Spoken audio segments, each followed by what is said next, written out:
Still no dice? Not at all. And I've asked pretty much everyone in the court of Fontaine already. Lynette's ears drooped as soon as she heard that we'd have to be out and about for days on end. And Fremine, he hid himself under his helmet as soon as he realized there'd be people around that he didn't know. What about Chiori and Charlotte? I feel like both of them would be more than up to it. I've asked them already, but they're both pretty busy right now. I just gave the members of the Spina a few days off, too, so I don't want to bother them either. This is getting pretty difficult. Navia, Clorinde, what's up? Oh my. Well, if it isn't my dear partners. How are you all doing? Huh. Navia? Huh? Oh, you mean... Yep, this is our chance.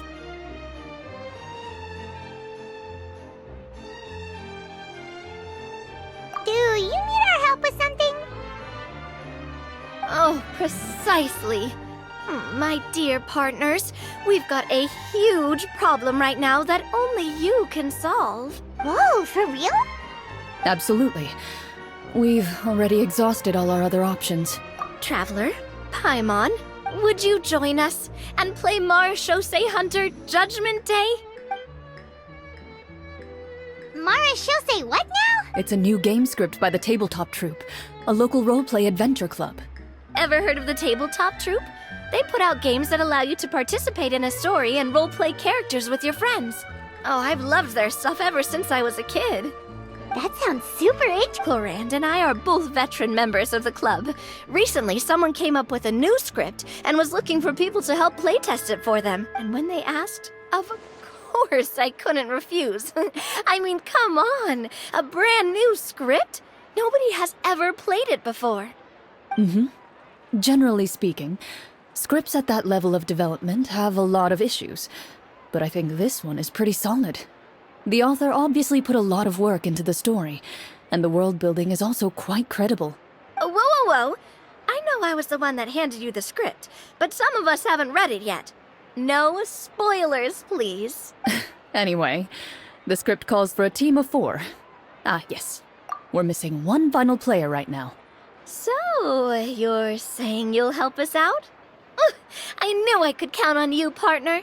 Paimon the Traveler. That's not a problem. I'll adjust the pace based on the actual number of players, and ensure that everyone has a good time. Well, Traveler, what do you think? Wanna play? Well, that solves our problem. Woohoo! I'll go grab the script manager from the... The script man. The club introduced a completely new kind of gameplay for this script. In this iteration, the Game Master's version of the script is incomplete. The script manager provides the next part of the script only after players have completed the current list of objectives. On top of that, in order to increase player immersion, the club has created some of the story's sets and scenes in real life. We'll only know where we should go once the script manager reveals the start. Wow, you're right. Whoever wrote this script really did put it... And it's got a real healthy amount of suspense, right? I mean, even the GM doesn't know how the story will end. I look forward to experiencing it with you all. Why don't you go meet up with the others first? They should all be waiting at Chioria Boutique. Sounds good. Remember... You say that like I'm 6 years old or something. Let me think. What kind of character should I play this time? I just hope you'll pick up some useful skills this time. Oh, and stop trying to persuade every animal you come across.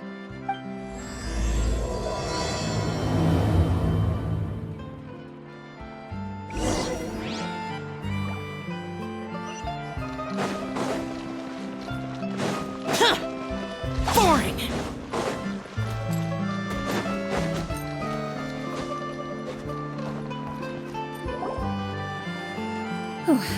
Sorry to keep you waiting.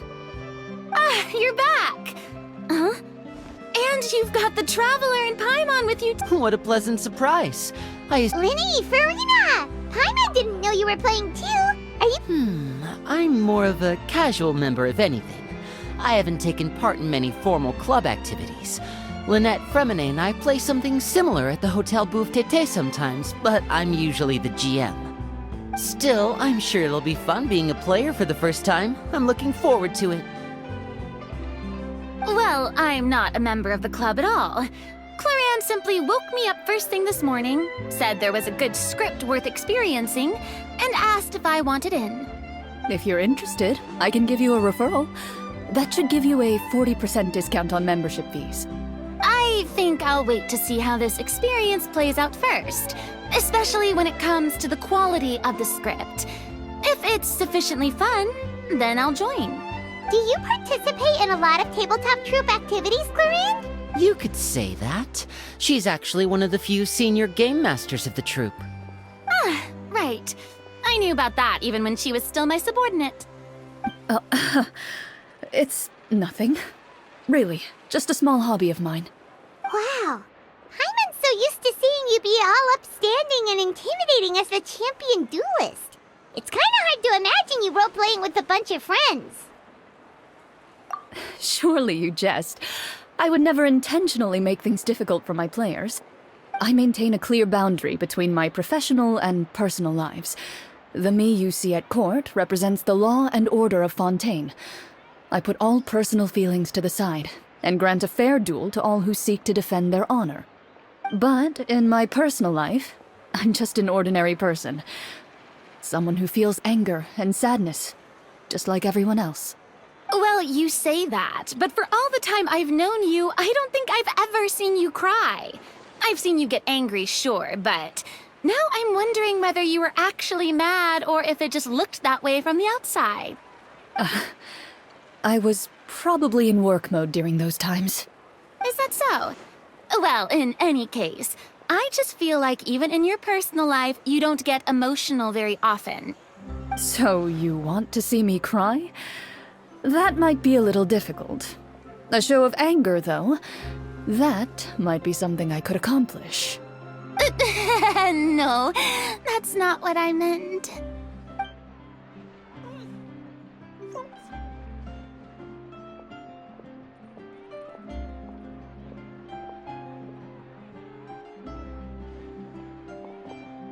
I'm back!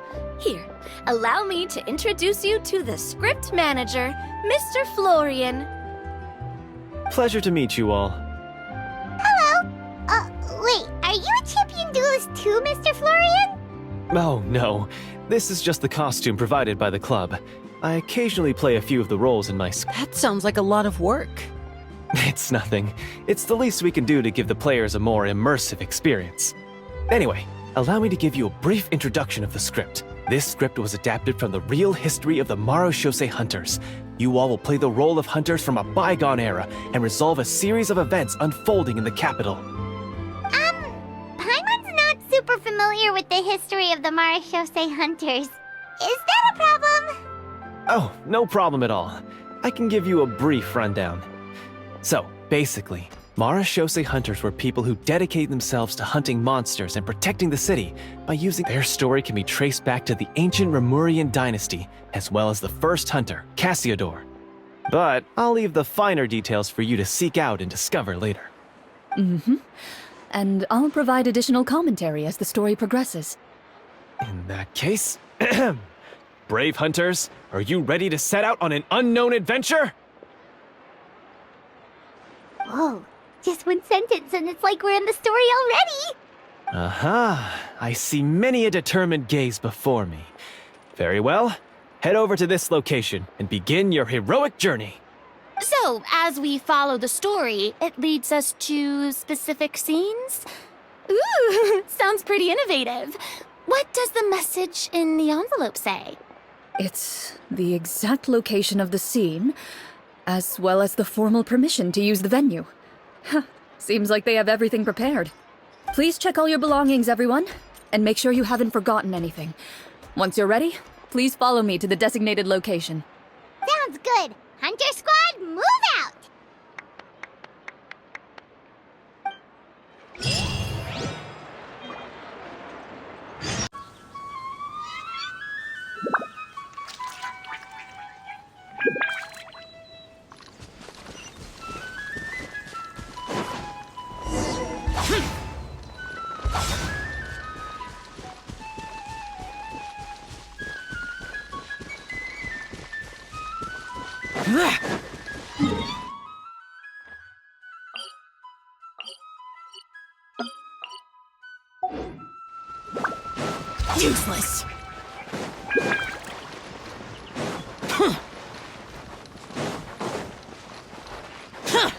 Boring.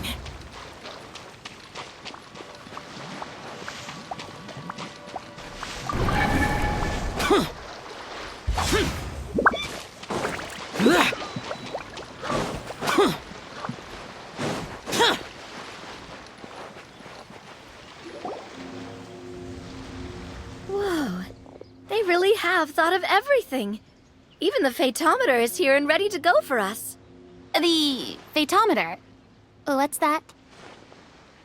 It's a card that's used to determine action success or failure. We'll need to use it when... And what about all the dessert and tea? Is that for us as well? That's what the message said. Really? That's so nice. It feels just like a tea party with friends. Those snacks have Paimon's name written all over them. I think you might be more of a snack hunter than a Marashose hunter, Paimon.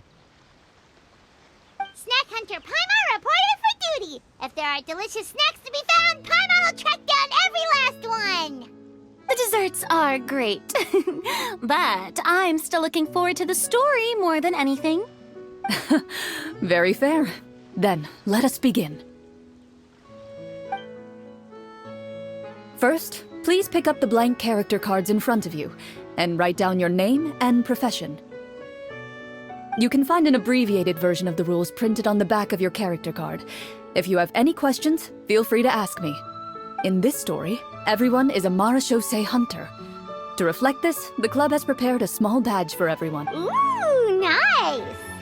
As hunters, you have proficiency in swordsmanship and fighting by default, so there's no need to allocate any additional skill points to those areas. Swordsmanship? So there's a fighting part to all of this? Paimon's not sure she can do all that on her own. Maybe Paimon can just stick with you? Why don't you share a character card then? The Traveler will be the Marashose hunter, and you can be his little floating assistant. Huh, kinda like in real life. So, for the name, do I fill it out with the name of my character? Yep, it can be any name you like. You can use your real name too if you want. I do that whenever I get too lazy to think of a new name. Oh, so it would be like experiencing a different life, but still as yourself. That's not a bad idea. In that case, I think I'll continue to use the name Linny then. Next up is the skill sheet. You have a limited amount of skill points that you can use to learn a number of skills. The more points you invest in a particular skill, the easier it will be to pass associated checks. I'll take persuasion and investigation. Those are must-haves when it comes to missions like these. Oh, those skills sound like they'd be useful for gathering intelligence. Good idea, Navia. Just as expected of a veteran player. So should we also take those skills then? Not necessarily. Since we're working together as a team, we could leave the negotiations to Navia and use our skill points to pick up other useful skills. For example, I think I'll take stealth and sleight of hand. That will give us more options if we run into any situations we can't negotiate. Oh, interesting. I wasn't thinking about it like that. I suppose it's not so different from an acting troupe. Everyone has their own role to play. Let me see. I'll take arts and performance. I'm not quite sure what use they'll be, but I'm not as knowledgeable about the other skills, and I'm not too confident I'd be able to roleplay them well. Well, that leaves us. What do you want to learn, Traveler? Oh, something that'll help you get a read on other people's thoughts. Ooh, so you want to help people when they're injured. That's nice of you. So what do you think? Are you sure you want to learn these two skills? Let's see. Oh, looks like you each have enough points to choose one final skill. You've all picked such classic skills. It's fine to go a little bit out of the box, you know. Why do I get the feeling she's getting ready to cause trouble? For example, this one here. Summon. Doesn't it sound super mysterious and cool? Oh, I saw that one just now as well. The description says, this skill can be used under certain circumstances to summon characters or creatures that fit the script's world-building rules. The script's world-building rules, huh? But how are we supposed to know what a Marashose hunter can summon? Oh, that's not for us to worry about, my friend. Just learn the skills that interest you, and the GM will take care of the rest. Alright, you've convinced Paimon. Let's learn summon then. Paimon can't wait to see what kind of thing shows up. Well, now that everyone's more or less finished creating their characters, we can begin. Since 2 of our players are doing this for the first time, though, let me ask. Would you like to play on easy mode or authentic mode? What's the difference between the two? Well, in role-playing games, the story sometimes changes based on the decisions of the players and the results of the Fatometer. For example, if you fail a check, that means you cannot use the target skill in that scenario. A critical failure may even result in further negative consequences. If you choose to play in authentic mode, every time you elect to use a skill, you'll need to use the Fatometer to see whether you succeed or fail, and face any consequences that may follow. If you choose easy mode instead, every check will be successful by default, and you won't have to worry about luck playing a factor.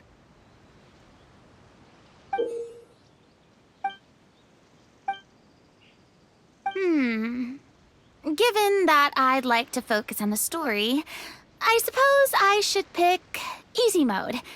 I'd feel bad if I brought the team down by failing my checks. Huh? Oh, come on. Don't worry about that. RNG is the lifeblood of role-playing games. I'm going with authentic mode for sure. Never knowing what you might have to overcome. Ugh, doesn't that sound exciting? I'd rather be mentally prepared for what might happen. All right, then I'll mark down Farina for easy mode. All her checks will be successful by default. As usual, Navia and Linny will play on authentic mode. What about you, dear partner? How would you like to play? Are you sure? Trust me, you'll see the beauty of RNG. Honestly, I don't think Clorinde would make things too difficult for us no matter what the Fatometer says. Isn't that right, Clorinde? No promises. That wasn't super reassuring. Well, anyway, enough talk. Let's get started. I want to experience at least a good chunk of the story today. Speaking of the story, why is the beginning scene on a beach? Well, that's because... a long time ago, back when human civilization was still in its infancy, powerful demons and evil sorcerers ruled over the land. They created a host of monsters and sent them to slaughter all humans in existence. Soon, a group of human rebels banded together. With their swords raised, they swore to brave the darkness, and in doing so, subdue each and every monster that sought their destruction. They became known as the Marashose Hunters.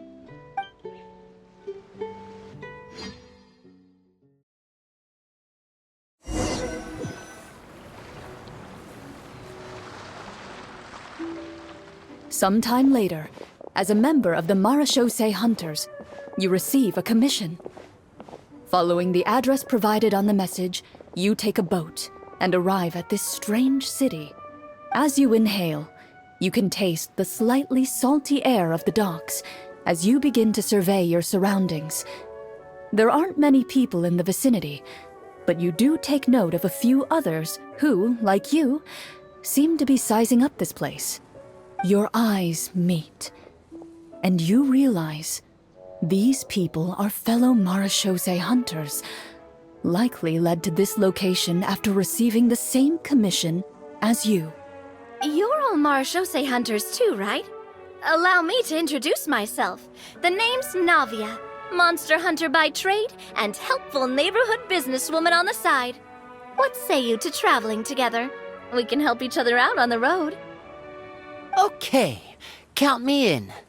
My name is Linny. I've been wandering since I was little and picked up a few less than legal tricks along the way. I was adopted by Amara Shosei Hunter and later chose to follow in his footsteps. Is this where you introduce your character to everyone? It sounds like they've done this dozens of times. My name is Farina, and, I grew up in a noble family. I always had a strong interest in performance and the arts. Even though I'm a Marchese Hunter, what I really want is to be a performing artiste. Hey, that's really cool. You can do it, Farina. That's exactly how it's done. Paimon is Paimon, a good friend and companion to this Mara Shosei Hunter right here. I've been studying medicine ever since I was a child. I want to do my part to eradicate these monsters and use what I've learned to heal others. Oh, welcome, welcome. When we face the monsters, I'll make sure to charge in front to give everyone some cover. You can take care of the healing at the back. You open your envelopes at the same time. The message reads, "To the honorable and trustworthy Mara Shosei Hunters, our kingdom is currently facing a grave crisis. The lands outside the capital have been overtaken by monsters, and our people are being led astray by forces of wickedness. We beseech you, please help us resolve this crisis and return peace and stability to our home." The layout of this city looks super familiar. It kind of reminds Paimon of Mondstadt. The scriptwriter must have used a real-world city as a reference when coming up with the map. As experienced hunters, the layout of the city reminds you of places once traveled. You recall the sight of tree-lined streets and the gentle tranquility of days gone by. Yet, as you regard the city in front of you, it appears to be little more than an empty shell. Its hollow gates are open to you, beckoning you to come forth and bring salvation back to the town. I carefully read every line of the letter and turn my attention to the signatures at the bottom. Who issued this commission to us? You see a long string of unfamiliar names. It would seem that many of the residents of the city issued this commission together. They sensed that things were not right within the kingdom, and sent... In that case, why don't we take a walk around the city and see if we can learn anything from the local residents? Oh, good idea. We might be able to get some leads on the monsters and bad guys we're after. You look up and see a tavern nearby. It appears to be open for the day. Why don't we go check out that tavern? If the novels I've read are anything to go by, taverns are usually full of information.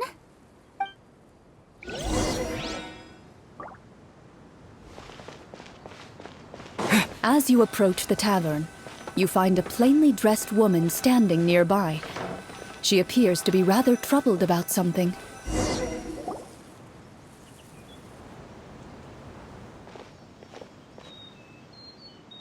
Greetings, friend.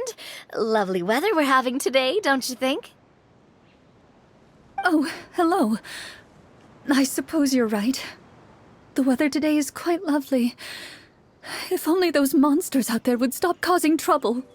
It seems like every character included in the script has a certain amount of useful information to offer. If we keep asking questions, we might be able to get some good leads. Oh, come now, don't be sad.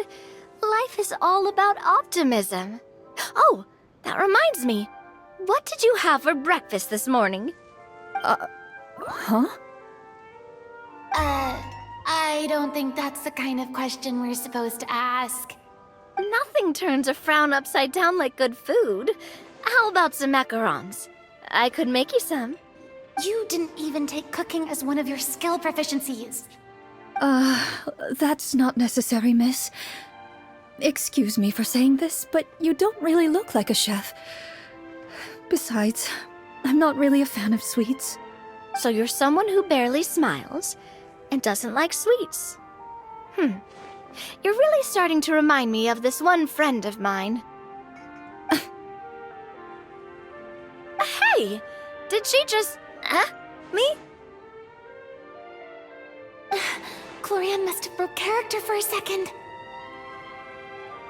This isn't getting us anywhere. Traveler, maybe you can think of something.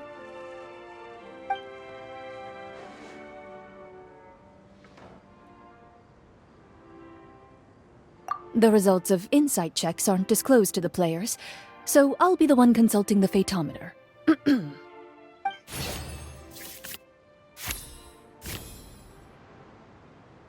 You recall all the lessons you've learned in your time and begin to carefully observe the woman's mannerisms. You notice that when she's quiet, she has an empty look in her eyes, as if her thoughts have drifted to a place far, far away. And when she speaks, she often subconsciously reaches out to touch the ring on her left hand. So you noticed. That's a little embarrassing. A horde of monsters suddenly appeared near the capital recently, so all the guards were dispatched to fight them. Do you remember when those monsters appeared? I'm not completely sure. All I know is that my husband was dispatched to fight them 3 days ago. Do you know where he was sent? It all happened so fast. When we said our goodbyes, he couldn't even tell me where they were sending him. You have our thanks, friend. We'll find and defeat those monsters as soon as possible. We sincerely hope your husband will be able to return to your side soon.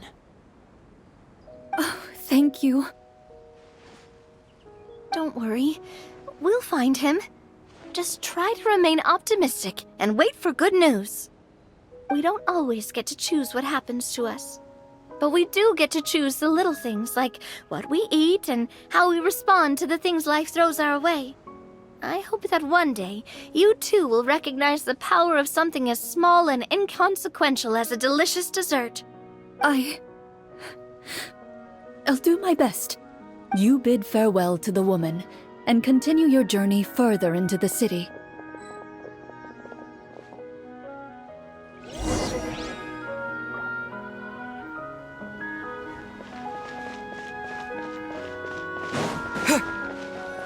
As you venture further into the city, the streets appear largely empty. An elderly woman walks past. You see her shake her head as she puts away her wrinkled wallet. A nearby merchant folds his arms and gives you a disdainful look. You get the impression that he's someone who has long gotten used to the sight before him.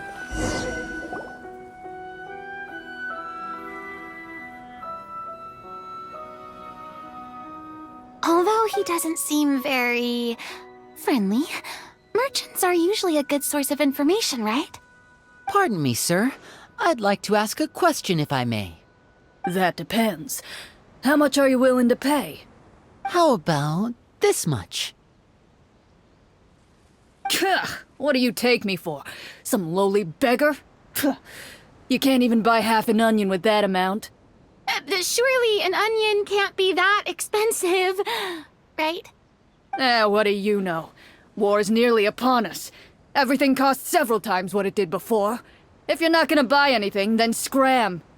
Whoa, what a nasty guy. Maybe we shouldn't even bother talking to him. But he still might have information we need. Sir, we came to this city to solve the very problem you seem to be referring to.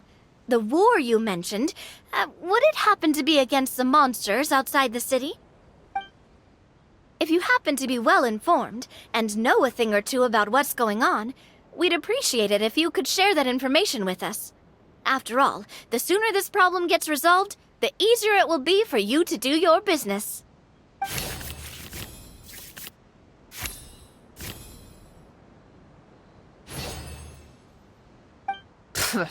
Well, things are basically as you said, young lady. Those monsters are camped outside the city, and they've been destroying all our trade routes. We have limited reserves within the city, so if this continues, we're all gonna be in big trouble.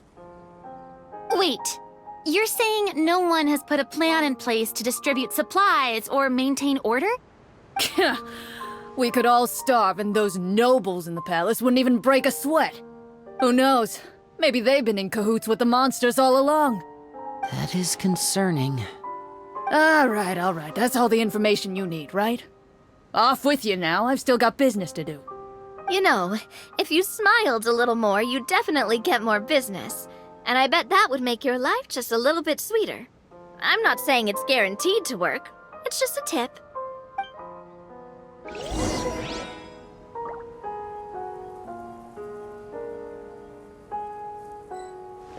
Should we try to go somewhere with more people? Oh, how about the city square? Follow me. Before you lies the city's central square. You see a man with a slightly anxious look on his face, pacing back and forth, his head hanging low. He doesn't seem to notice your approach. Still immersed in his own thoughts, he shakes his head and lets out a long... This guy seems promising enough. Maybe I can get some information out of him. Hello, sir. Is there anything I can do to help you? Wait, you're... I'm... Oh, dear goodness! You're a Marashose hunter! You recognize us? Ah, are you one of the people who wrote the commission letter? Yes! Oh, I didn't expect you to actually come! Oh, what great news! The city is saved! What happened here? Alas, we once lived comfortable, carefree lives. This city used to be free of monsters. The first Marashose hunter, Casiodor, the Golden Hunter, he was the one who drove them back. However, monsters have once again surrounded the city. Perhaps the seal that kept them at bay has lost its power. Or perhaps an evil sorcerer has been meddling in our affairs. All I know for sure is that their return has stripped the city of any chance at peace. Are there not enough soldiers to drive them out? It's not a question of numbers. The guards simply have no idea how to deal with them. Most people my age have never even seen one of the monsters, much less been trained to fight against them. What's worse, many of us don't even know the history of the Marashose hunters anymore. When I was a child, though, my grandfather would tell me stories about how the Marashose hunters drove back the monsters. So, on the off chance that something might come of it, I decided to reach out to you. To be perfectly honest, I was starting to think all those stories were just tall tales. But now that I've seen you in person, I finally know that it was true! Well, you can rest easy, friend. The righteous and formidable Marashose hunters are on the case. The man is touched by your determination and resolve.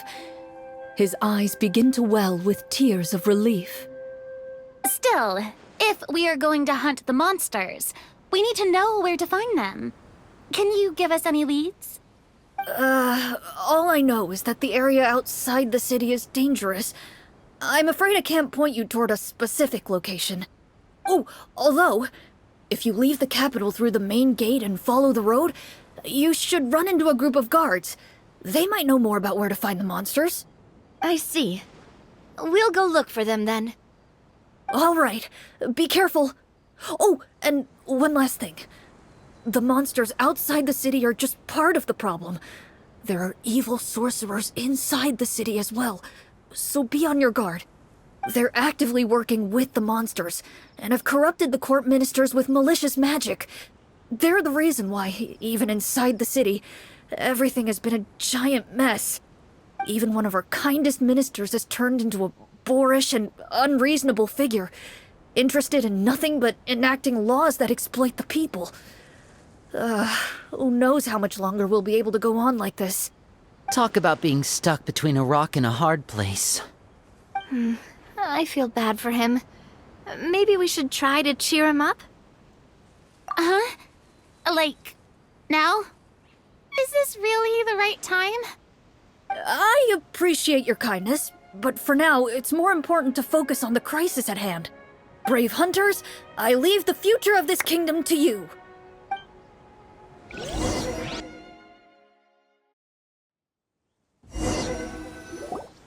If I understood correctly, there are currently 2 problems in the kingdom that need solving, right? Exactly. We need to defeat the monsters outside the city and take down the evil sorcerer stirring up trouble from within. But which problem should we tackle first? Well, this seems like a good moment for a break. Take some time and discuss what you want to do. Let me know when you've made your decision. I really didn't expect the people in the city to keep us at arm's length like that. I totally thought the hunters would be treated like heroes. Well, Clorinde said the script took cues from the real history of Fontaine, right? Maybe the real-life Marushosei hunters were also treated like that. I wouldn't say it's a perfect representation of history, but there are definitely some similarities. Would you like to hear more about it? Sure. As long as it doesn't spoil anything in the script. You brought up bits and pieces of the hunter's history before, but it was all in passing. Paimon wants to know too! The hunters were super powerful, right? Were they all from a special line of supernatural beings or something? Kinda like the yokai in Inazuma? No. All Marushosei hunters were ordinary mortal fighters. The only thing that set them apart were the special sword techniques passed down over the centuries. Huh? So you mean anyone could become a Marushosei hunter? In theory, yes. All you would need to do is survive the rigorous training and master the swordsmanship techniques required to fight the monsters. Still, most people dropped out at the early stages, and others called it quits the minute they saw a monster in person. To become a hunter, you must be strong in both body and mind. What kind of monsters did the hunters fight exactly? Oh, and the evil sorcerer the script mentions. Did they exist in real life too? The land of Fontaine once played host to an ancient dynasty known as Remuria. After that dynasty fell, monsters began to appear, intent on obstructing humans from establishing a new social order. One of the ancient sorcerers of Remuria used his power to assemble a formidable army of golems. He sought to use that force to establish himself as king. Now wait a second. Don't tell me that guy was the inspiration for the evil sorcerer in the script. We still haven't found any in-game information on him yet. So, why don't you talk about someone else for now? Well, I wasn't planning on going into anything you might be able to find out in the game. But if you want me to talk about something else, then... How about Casiodor, the Golden Hunter? Or Egeria, the ex-Hydro Archon? Wait, but those people are all from a super long time ago. Where did you learn all this, Clorinde? From my master. By master, you mean Miss Petronia? Is someone you know? Absolutely. Miss Petronia and my father were good friends. Back in the day, she would often bring Clorinde over to play, but then... Let's not get off topic. Anyway, back to what I was saying. Responding to Egeria's call, a number of warriors followed Casiodor into battle against the monsters. This group of warriors, under Casiodor's leadership, became known as the Marushosei Hunters. Yet, as Fontaine entered an era of peace, their work gradually became obsolete. The Marushosei Phantom, originally an association made up of hunters, eventually came to be predominantly comprised of Melusines. Ah, I see. That explains why most of the people in the script have forgotten the hunters or think of them as nothing more than a legend. Is that really a bad thing, though? It can get tough always being the one shouldering everyone's expectations. Depends on who you ask, I suppose. If the name of the organization no longer commands respect, investigative work is bound to suffer. Speaking of investigations, which problem should we tackle first? Monsters or evil sorcerer? I vote monsters. That's the main duty of the hunters, right? We can come back to the sorcerer later. Well said, Miss Farina. Plus, if the sorcerers really are the masterminds behind this whole thing, defeating the monsters could give us some clues on their intentions as well. What about you, partner? What do you think?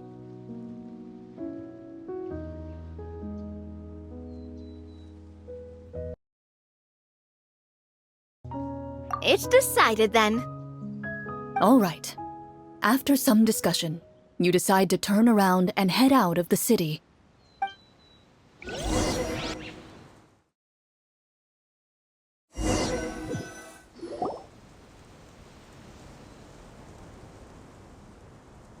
Let's take a look around, like that guy said. You there! Outsiders, halt! Who's there? An armored man approaches you. He has a tall, muscular build and a determined expression in his eyes. Just one look, and you can tell he's fought in his fair share of battles. Although he's trying his best to conceal his current state, his uneven gait and the sweat dripping down his forehead make it obvious that he's been wounded and is in serious pain. I'm the captain of the guard. I saw you sneaking around the city earlier, so I'll only ask this once. State your purpose, or it's off to the dungeons for the lot of you. Wow, it's been a while since someone's been this suspicious of us. I said talk, not whisper between yourselves. Have you ever heard of the Marchese Hunters? Marachose hunters? Ha! That fairy tale, you mean? What, do you expect me to believe you're one of them?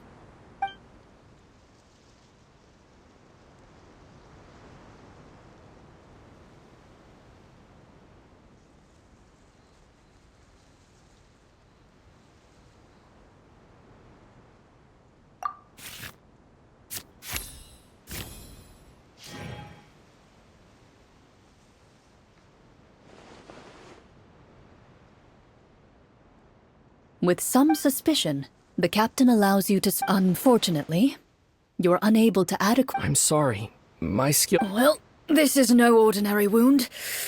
It was inflicted by a mon... He regards you with suspicion for quite some time, before shaking his head. Sir, we were indeed in the city earlier, but our purpose was only to gather information on the monsters. Your guards are still fighting the monsters as we speak. They could be seriously wounded and in grave need of support. You need all the help you can get.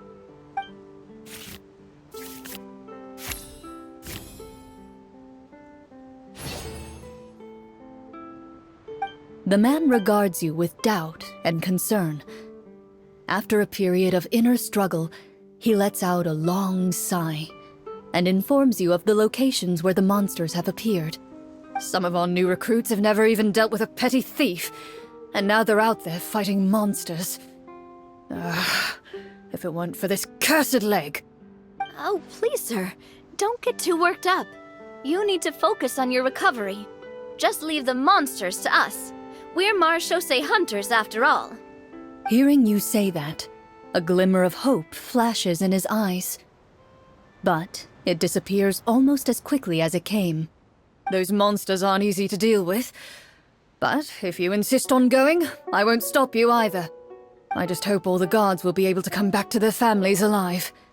I wish you the best of luck.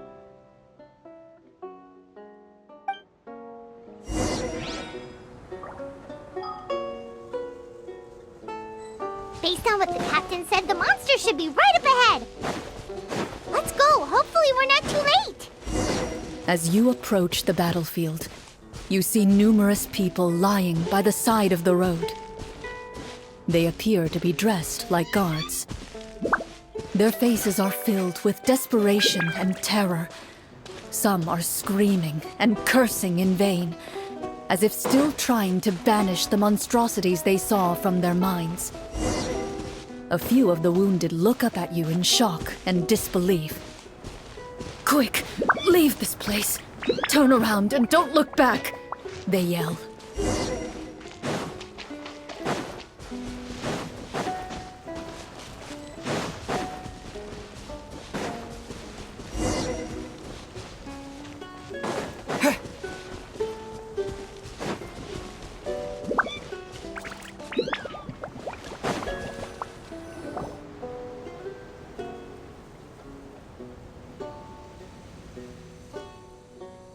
This is the place he mentioned, right? You see broken iron swords scattered all around you, and downed trees riddled with terrifying claw marks. All the signs point to one thing. A truly devastating battle just took place here. Be on your guard, everyone. The monsters might still be around. Before you can finish your sentence, you hear rustling sounds from the surrounding bushes. The monsters have emerged. They close in on you without fear. You get the impression that, in their bloodthirsty eyes, you're just another meal for them. A little help here! This thing— Your battle round begins now.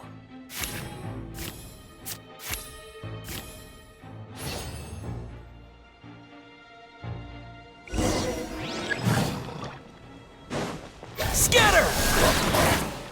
Spring forth! Step right up. Let the world collide! Here comes the finale. The next battle round begins now.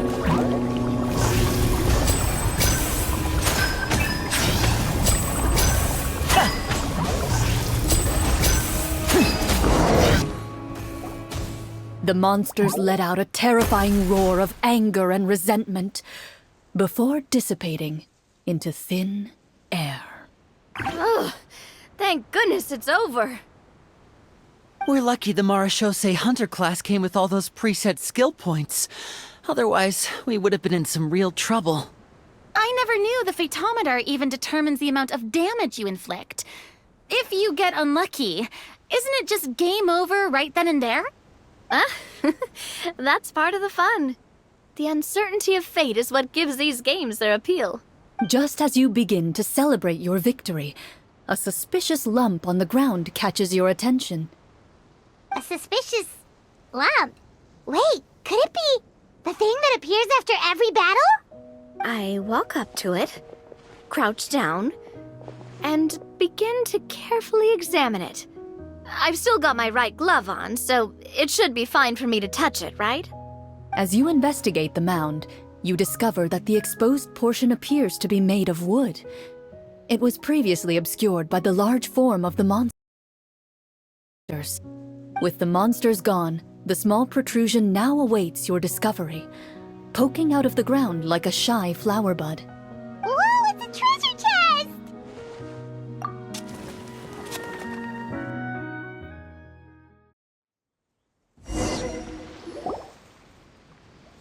With everyone's help, you successfully excavate the wooden chest from the ground.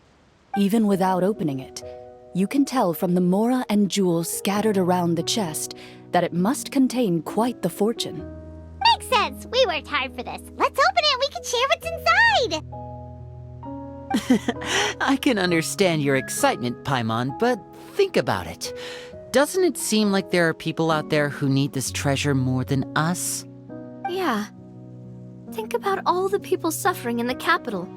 Or all those guards who got hurt fighting the monsters. Wouldn't it be better if we gave the treasure to them? Wait, is that how it works? Paimon thought since we were the ones to dig it up, we could just take it for ourselves. Well, let's put it this way. Any decision you make during a role-playing game can impact the future course of the story.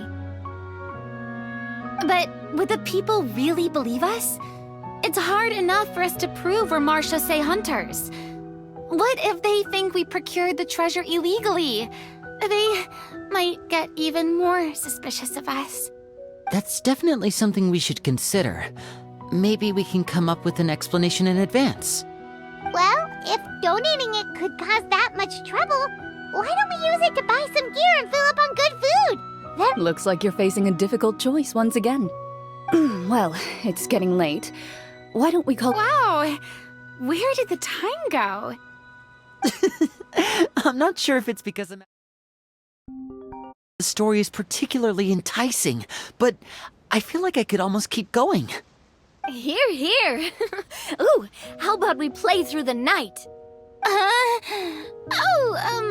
I'm not sure I'll have enough energy for that.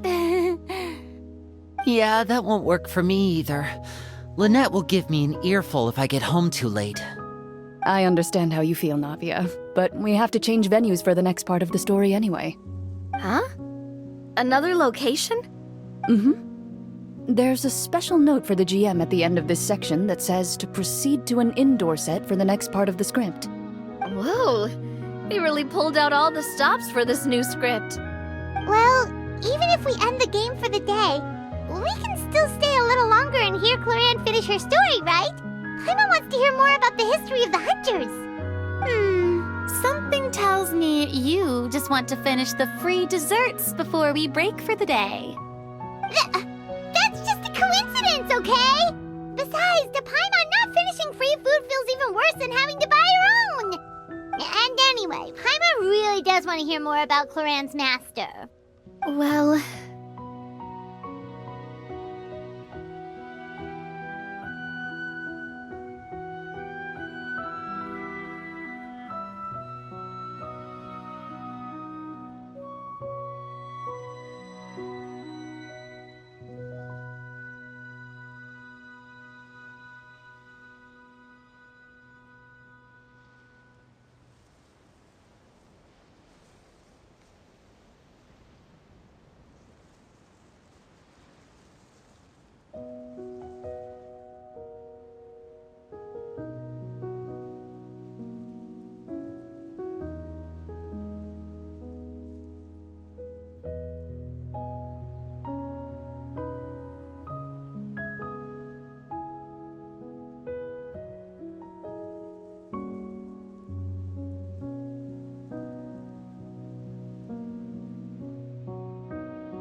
It's nothing.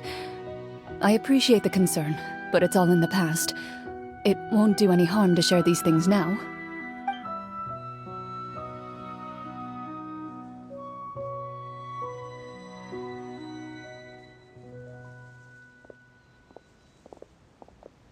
My earliest memories are of living with Master. According to her, she saved me from certain people of ill repute. My birth parents had left me behind some time before that. What a heavy beginning for a life story. Master was a fascinating individual, if inexperienced in the ways of raising children. My first ever toy was a short sword. Although I suppose it wasn't so much a toy as something Master removed from her waist and handed to a noisy child in need of distraction. Oh wait, so she handed an actual sword to a child? Isn't that dangerous? Did you hurt yourself? Of course I did. I cut my palm and bled quite a lot. But Master was not concerned. She just stood there and casually lectured me about it.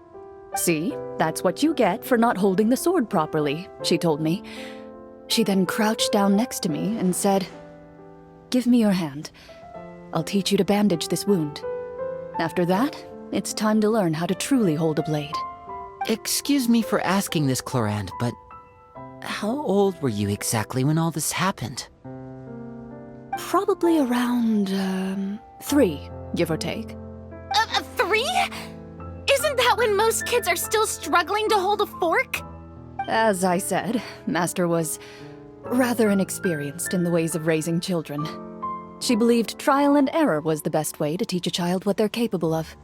I'm not so sure this is a question of experience.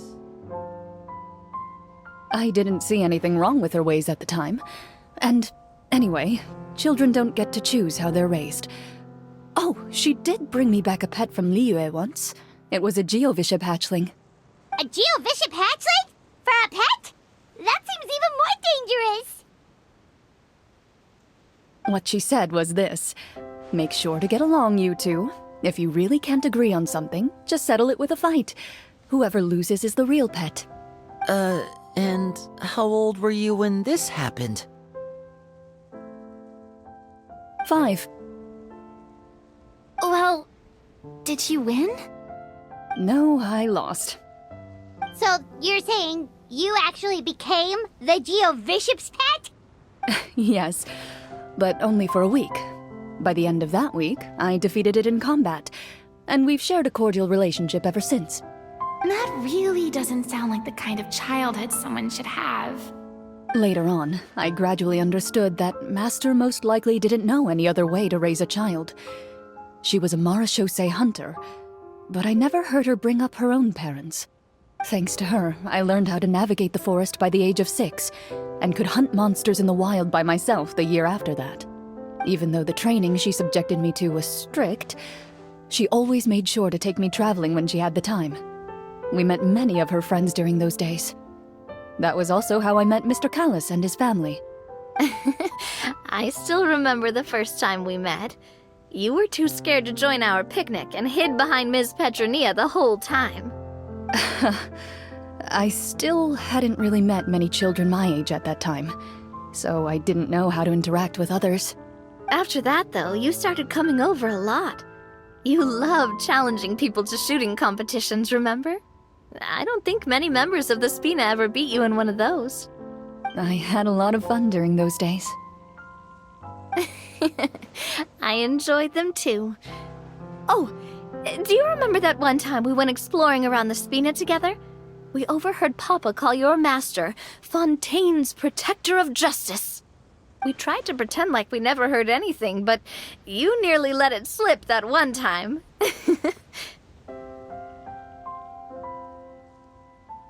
Protector of Justice?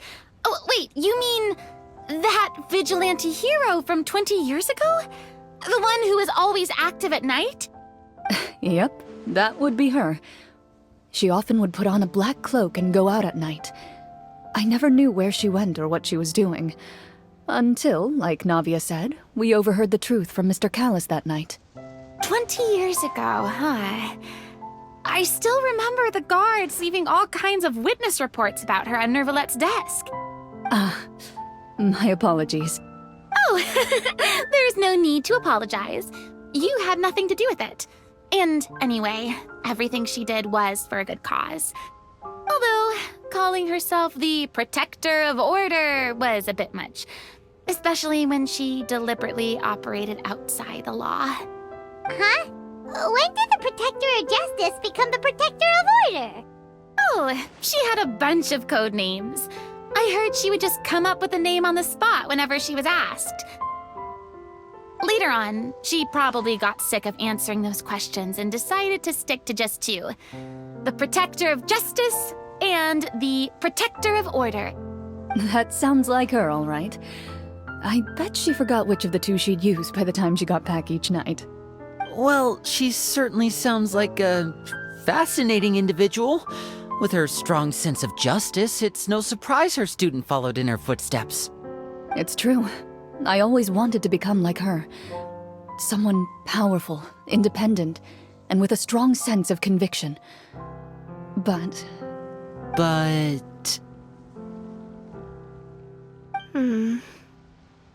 She suddenly disappeared the night I turned 10 years old. Disappeared? What happened? I have no idea. She didn't even leave a note. I was never able to find out where she went.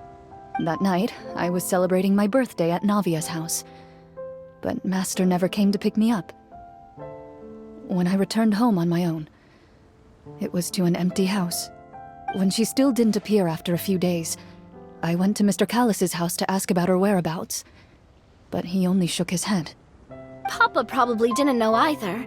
I know he sent a few people to investigate the matter in secret, but they never found any credible leads. Don't worry, I understand. To be perfectly honest, given Master's personality and way of doing things, it all made a lot of sense.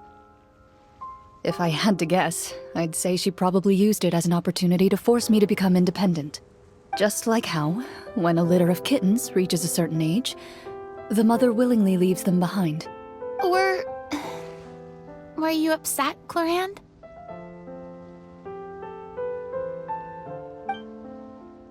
I was at first, but not anymore. I don't believe Master would suddenly disappear for no reason. There must have been something she just had to do. Well, despite everything, you still managed to follow in her footsteps and become the greatest champion duelist in all of Fontaine. You're practically a living symbol of law and justice. I suspect my position would be far too by the books for her. Master always did whatever she pleased. But you're right. I suppose I do take after her in some ways. Who knew Clorinde had such an interesting past? I never had the chance to ask her about it before. And I wonder, if Clorinde's master were the champion duelist back then, would that duel against Mr. Callus have gone differently? Oh no. Judging by the atmosphere, Clorinde and Navia are probably thinking something similar. The mood just got super awkward all of a sudden. Well, anyway. Would you look at the time? It's getting dark, so we should probably call it a day for real this time. If we keep talking like this, we really will be here all night. I had a great time today, Miss Clorinde. Thank you for being our GM. Anytime. The script was good, but I've got to say, your childhood stories were even better. Hey, you should tell us more about that fight against the Geo-Bishop sometime. Maybe your master was onto something. You could be right. What does she mean, onto something? I certainly don't know any 5-year-olds who want to fight a bishop in their spare time. Guess I'll head back as well. I need to save my energy if I want to continue enjoying the story tomorrow. You're that excited to hear about my fight with the bishop? I was talking about the script.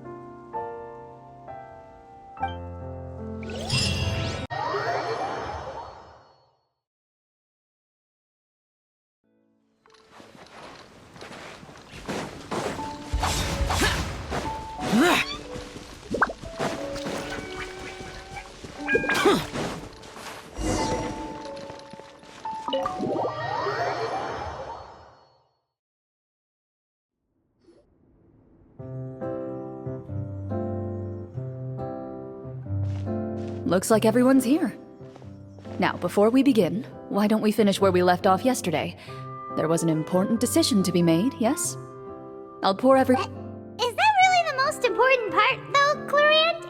Paimon's more concerned about our current surroundings. Heavy walls, cold railings, dim lights.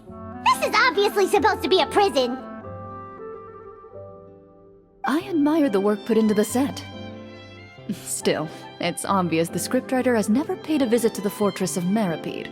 So this set is going to be a part of the script? Unfortunately, that is something I can neither confirm nor deny. Anyone think Clorinde's smile is starting to look kinda scary? Well, whatever happens, we'll just have to push on. But first, we should really figure out what to do with this treasure. If we're worried about arousing suspicion because of our identity, why don't we give ourselves a different name, just like Clorinde's master did? Yeah, it might be better to keep a low profile. As long as we're helping people, it doesn't matter who we are or what we're called. Staring at me won't get you anywhere. Or did you want some more tea? Oh, Paimon's good. Thanks. Why aren't you saying anything, Navia? Wait, what's that next to you? Oh, this is the short sword Clorinde mentioned last night. I found it. Huh. I'm surprised you managed to track it down after all this time. Well, I made sure to take good care of it, considering the circumstances in which you gave it to me. Of course I had to keep it safe. Anyway, where were we? Oh, right. I was just thinking about all the potential ways for us to break out of prison. We could dig a tunnel, or try to bribe the guards. Wait, we haven't been thrown into prison yet, have we? Well, it's only a matter of time. It pays to be prepared. Just like how you should always have an umbrella on hand, even when it's sunny. Alright, Paimon's made up her mind. Let's just give the treasure away. Paimon may have wanted to keep it, but if it's going to land us in prison somehow, Paimon will be too upset to enjoy her snacks. So, you reached an agreement? All right then, we can continue with the story. Oh, and we'll collect all the scattered pieces of treasure on the ground as well. All right. You collect the treasure and make your way back to the capital with your bag of loot in hand.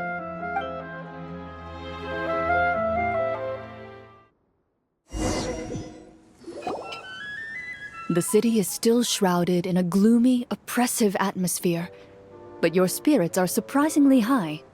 In places where sunlight struggles to reach, you generously share your wealth with the children, the elderly, and the poor in urgent need of help. Thank you, kind soul. The elderly woman's look of gratitude follows you as you walk away, her eyes never leaving your back until you move entirely out of sight.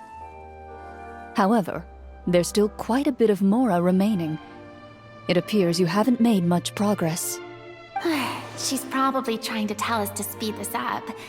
We need to hurry up so we can address the sorcerer problem. Should we go find that man again at the square? He seemed like a pretty responsible guy. I'm sure he knows the people here far better than us. Oh, good idea! Just as you start to make way to the square, intent on finding the man again, there's a voice.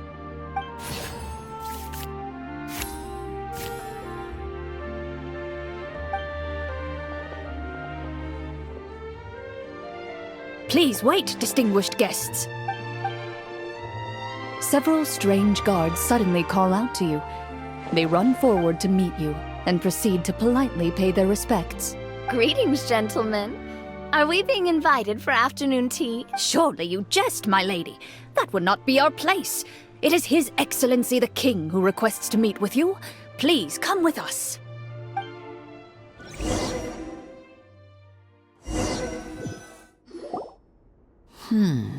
Do you think this could be a trap? Well, we have to investigate the court at some point, right? Meeting the king himself would be a fantastic opportunity to do that. I say we go for it. If something happens, we'll just turn the whole place upside down. That sounds a little intense. After a quick discussion, you nod to the guards and agree to follow. They lead you all the way to the audience hall of the palace. Gilded tables line both sides of the hall. The space itself is adorned with all manner of expensive antiques, glass shelves, and silver candlesticks. The items appear quite ordinary in size and dimension, yet their presence somehow makes the emptiness of the hall feel even more surreal and ominous. Wow, it's so luxurious! The elderly king, clad in a magnificent robe, sits upon the deep crimson throne before you. He wears above his head a majestic crown, with a gemstone the size of a bird's egg set right at the very front. As you observe it, you see a complex pattern of light reflect off its surface. Ahem! They're here, your majesty. A man dressed in dark clothes, likely a minister, shields his mouth with his hands and bends down to whisper a few words to the king. After a moment, he lowers his hands and stands back up.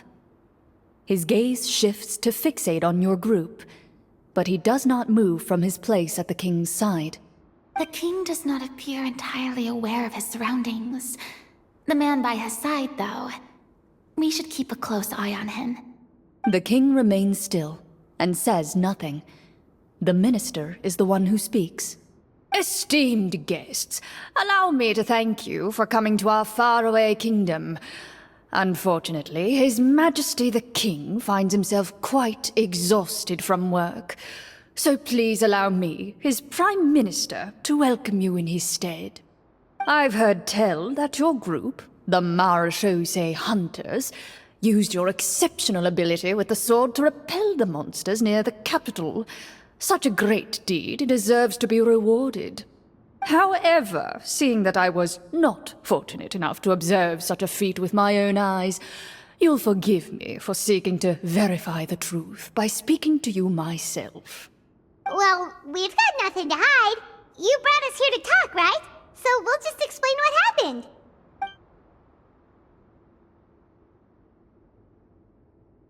The golem's blades were so powerful, they could cut down trees in a single swipe! It took a lot of effort to defeat them, even for trained swordsmen like us. Well, that was enough details, right? Believe us now? Your account does indeed match those of the survivors. Since you were the ones who defeated the monsters, that must mean you are also in possession of the treasure they stole?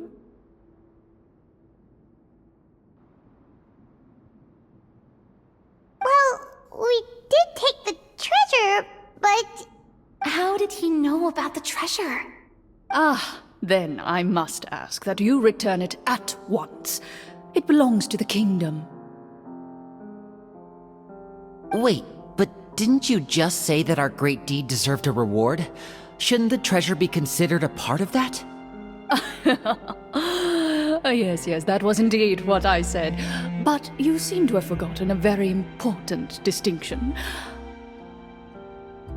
Only that which is freely given by the king can be considered a reward. Taking the rightful wealth of a kingdom without said permission, on the other hand, is a crime. But that's completely unreasonable. Yeah, that makes no sense! If it weren't for us, the treasure would still be buried underground somewhere! Maybe so, yet the fact remains. You tried to dispose of the treasure without reporting it to the court and without receiving permission, yes? What, no answer? Surely you're not insinuating that you, a group of legendary Marechaussee hunters, sought to take the treasure for yourselves? Well, what about the king? Is he just gonna let this guy talk for him the whole time? Clad in his magnificent robe, the king remains seated, with his hands resting on either side of the throne. His posture is rigid and unmoving. He stares forward with an empty look in his eyes, completely unmoved by the events before him. From the look of things, could the Prime Minister be the evil sorcerer? Or could both the King and the Prime Minister have fallen under the evil sorcerer's control? I would like to observe the number of guards stationed in the hall. The guards in the palace appear fully armed, their expressions solemn. Sensing the tense atmosphere in the room, they stand at the ready, each with a hand placed upon the hilt of their sword, as if prepared to draw their weapons and surround you at a moment's notice. Well, there goes my plan to turn the whole place upside down, I guess. It appears we've been visited by nothing more than a group of ill-intentioned imposters.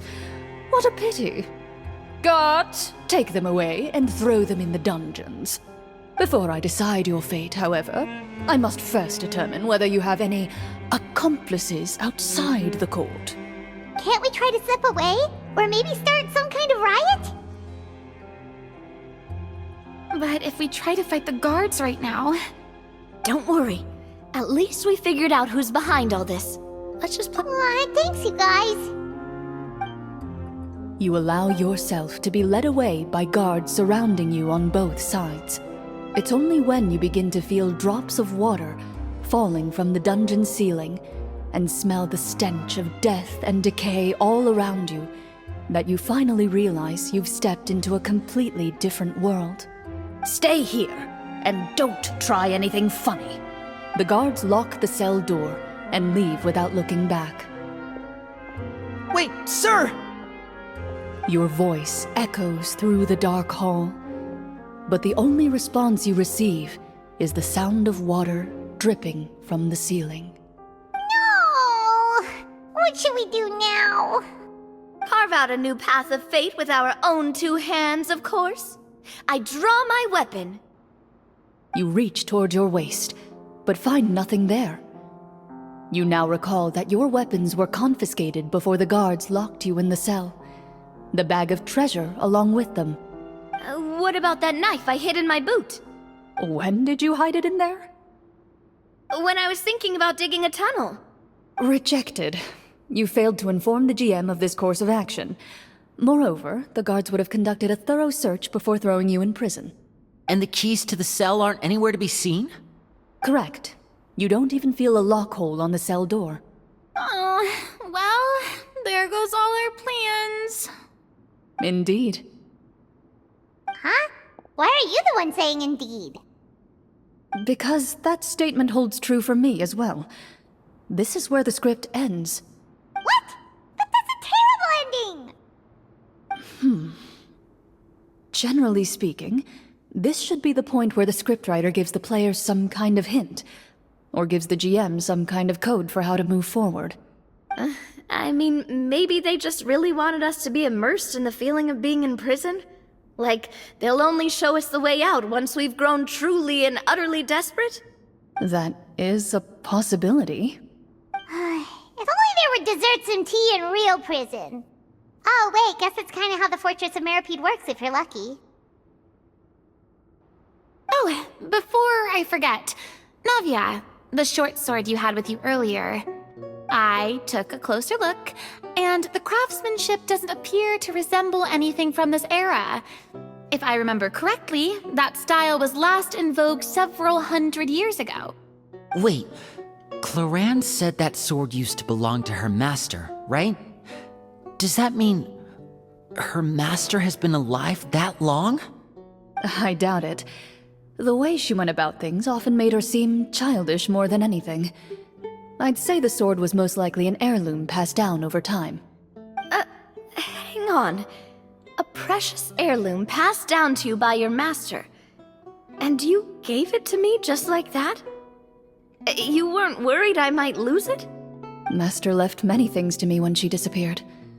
There was the sword, an old key, and a good amount of junk she probably just didn't want to take with her. I gave you the sword back then, because I didn't want our friendship to end. Wait, when did this happen exactly? After the duel. Between Mr. Callis and myself.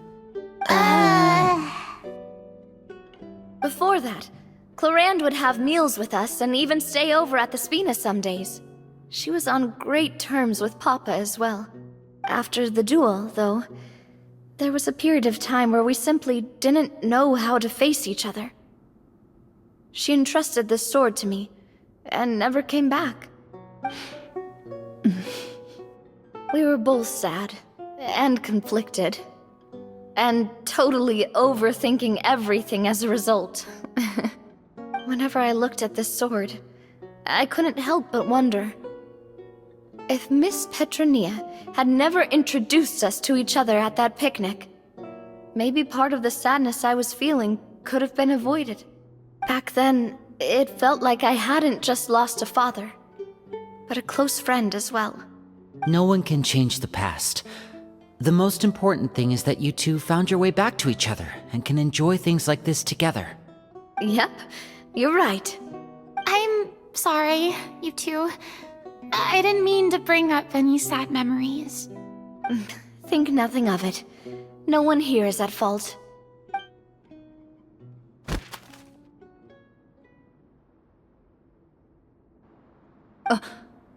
Huh?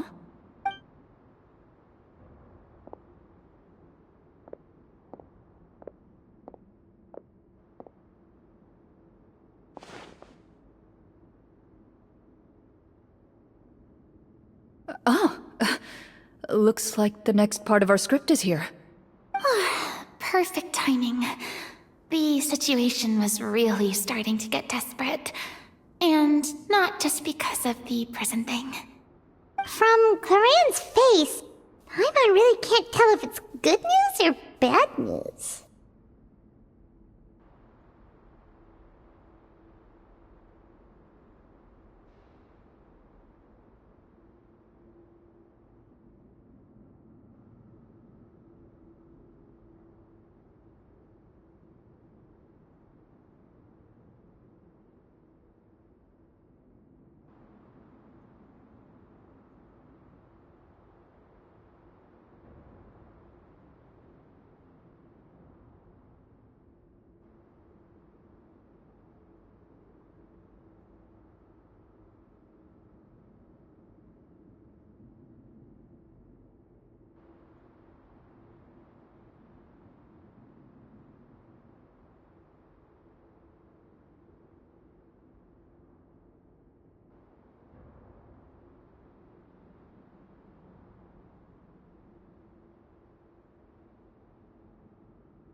Water continues to drip from the ceiling. In this lightless dungeon, you lack a reliable way to tell how much time has passed. Eventually, you get used to the unpleasant odor of straw, mold, and rust, and find yourselves alternating between fits of drowsiness and despair. Suddenly, you hear footsteps outside the door. Heads up, everyone. Someone's coming. Gather close, everyone, and keep your voice down.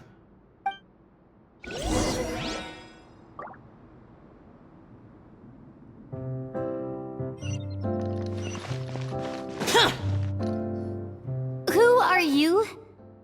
I work as a guard in these dungeons, but my true identity is the same as your own.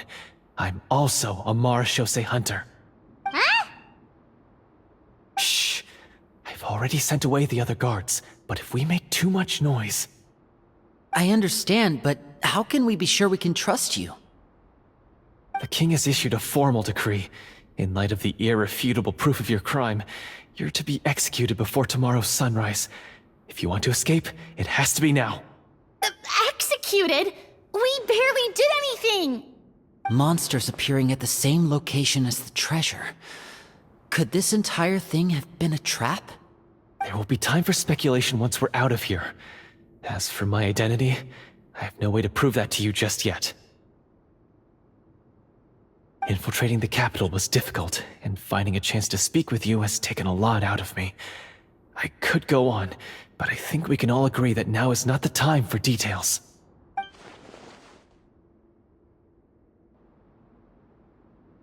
Have you seen our weapons anywhere, sir? Don't worry, I brought them with me. They're just behind the door. Still, these weapons alone won't be enough to defeat the true enemy behind the scenes. His faction is too powerful. The guards are all under his control, and he's even stationed a number of golems in various rooms throughout the palace. To defeat him, you must find a secret vault.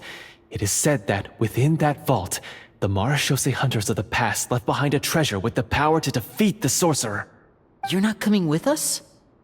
No, I'll remain in the dungeons to deal with the guards. I'll try my best to distract them so they don't go after you. As long as my identity is not revealed, I'll be able to aid you when the final battle comes. In that case, please stay safe. Thank you for your concern. I will do my utmost. As for the location of the vault, here, this map should lead you there.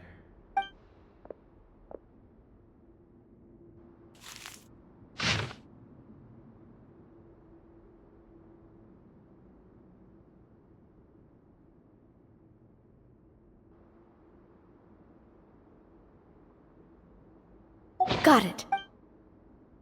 All right, once I open the door, remember to stick close and refrain from making any noise. I'll lead you out of here as quickly as possible. You now have the chance to restore the honor and legacy of the Marashose hunters. So please, get out there and reclaim what's ours. And be sure to exercise caution. With the help of the guard, you successfully escape the dungeons. Your sense of despair and anxiety both seem to fade as you continue your quest.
didn't get to use our skills at all while we were in prison.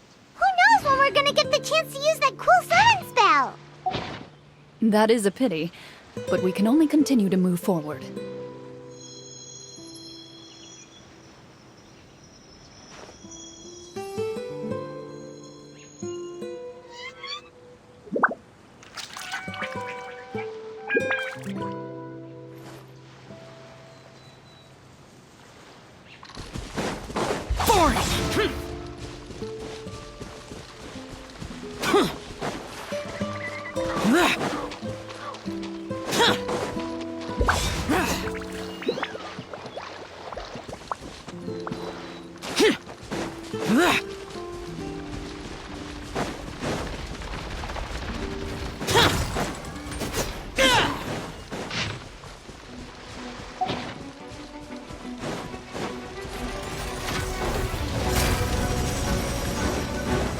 Useless.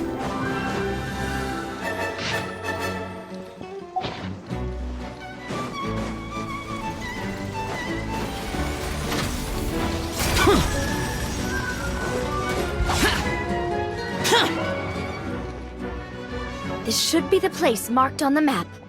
This bit of rock certainly looks suspicious. Well, I'd say an investigation's in order then. Plus, if all else fails, we can just blow it up.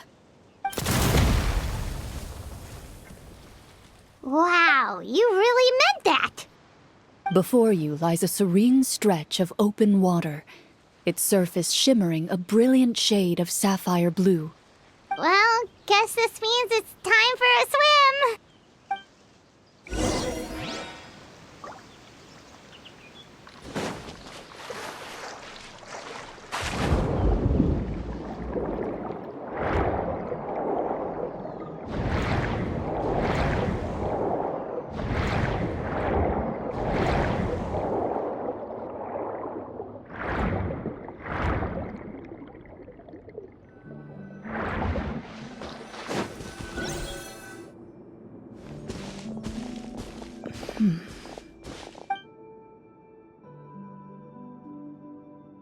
Oh, what's the matter?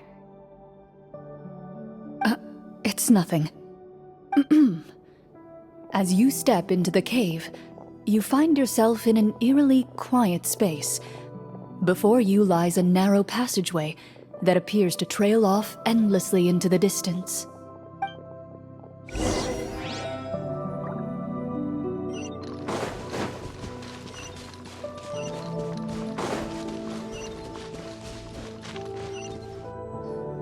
Wow, this must be where the treasure is hidden!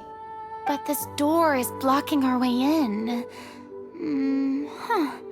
It almost looks like it's been here for quite some time. I've got to hand it to the tabletop troupe. They really went all out with the props. Huh. What have we got down here?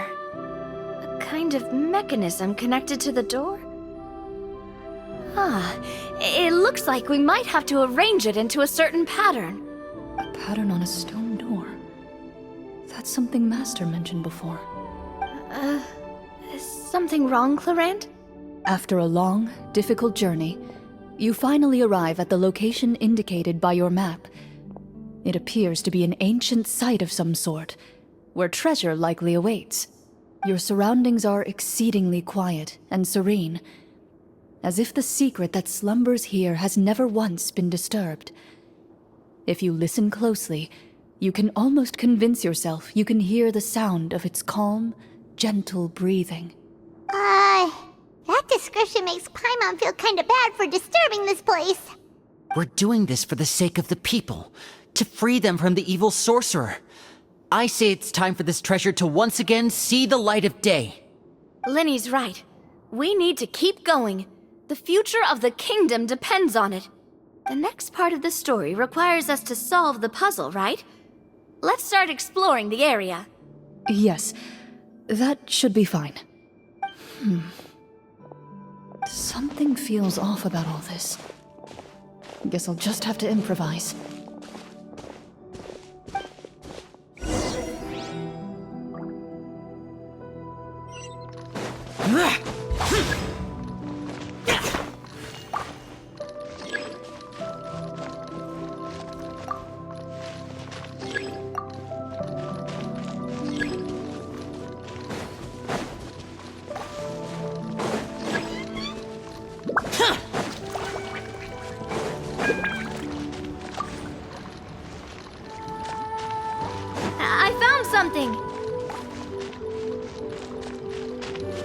found something here, too.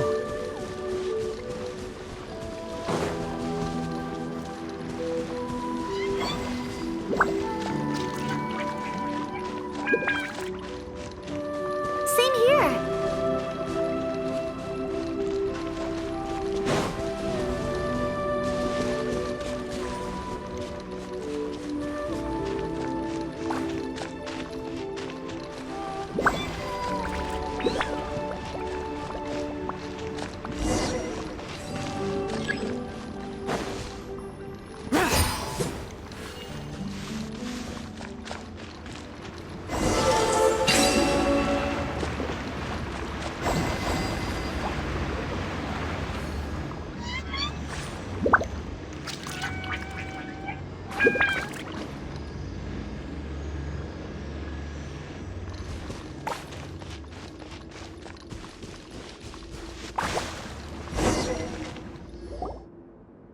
It worked!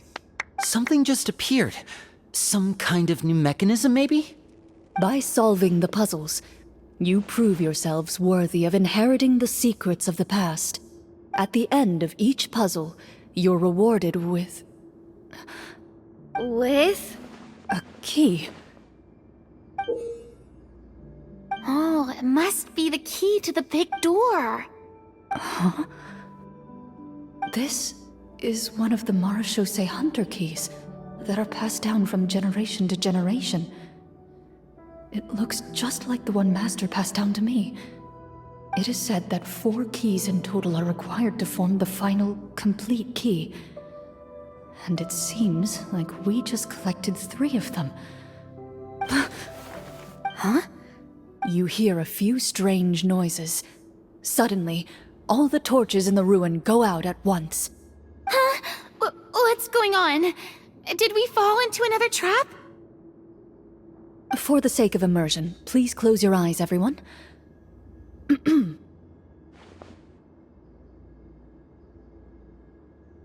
Paimon can still see a little bit over here. Oh, right, sorry. Suddenly, you hear the sound of foot. There's someone else here? I've been discovered then. Wait, that voice, it's... You recognize the voice as belonging to the guard who led you to this place. It appears he now covets the treasure for himself and has come to stake his claim. Oh, so this is just part of the script. Well, if we can't see anything, that means we can't fight to the fullest of our abilities. Should we retreat for now? Judging by the way he's holding his sword, he must be a real Marechaussee Hunter. But this isn't part of the script. Retreat? That's not the Hunter way.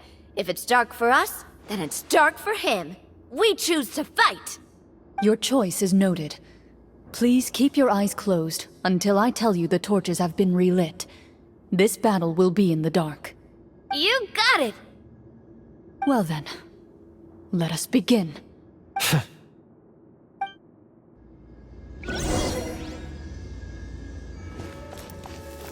Loaded. I'd like to try to hit him with my sword. Your strike is successful. Ha! You're facing a veteran Marshal. Is he still standing? Goodness, he sure... Is it over? Can we open our eyes now? The enemy is strong and relentless, but the battle is nearing its end. The torches have not been relit. What about now? Final strike. Ha!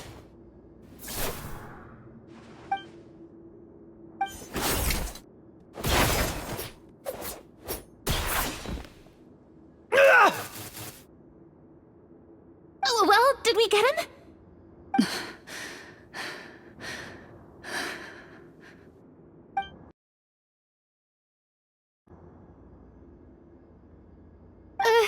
Clorinde?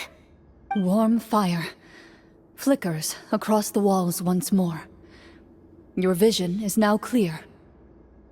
In an impressive display of courage, the 4 of you successfully defeat the uninvited guest. That look in his eyes.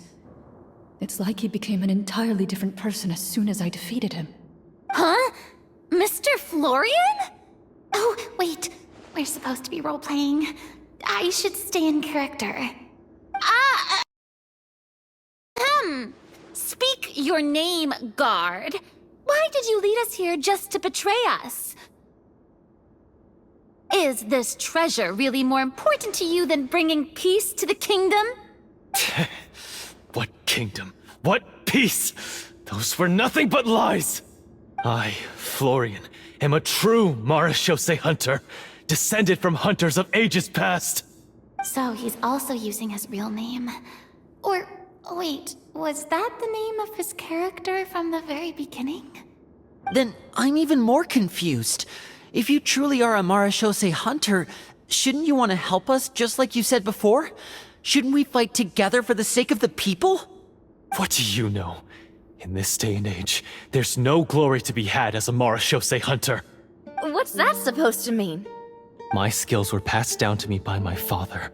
We lived a life of obscurity in the remote wilderness. Still, he devoted everything he had to being a Marashose hunter. And what did he get in return? A life of poverty and pain.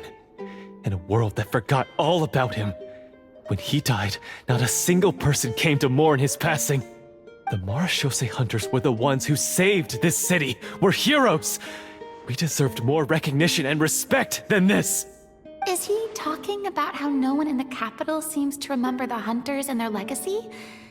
I didn't expect the script to contain this level of social criticism. So that's why you want to take the treasure for yourself? You feel like you're owed fame and wealth? If you already knew where the treasure was located, why didn't you just come down here and take it? Because I still needed the final key. Only a true Marashose hunter is capable of passing through this final door. As someone who sought to hurt others for his own gain, Florian lost that right long ago. Okay, but what is this treasure anyway? We've got all the keys, right? So can we just go in and take a look? You're sure you want to go in? We've been talking about it for so long, of course we want to see what's inside! And we've already defeated Florian, right? So he won't try to take it from us anymore. Pesky brats. Watch yourself. Then let's open the door together. All right. Your choice of action is confirmed.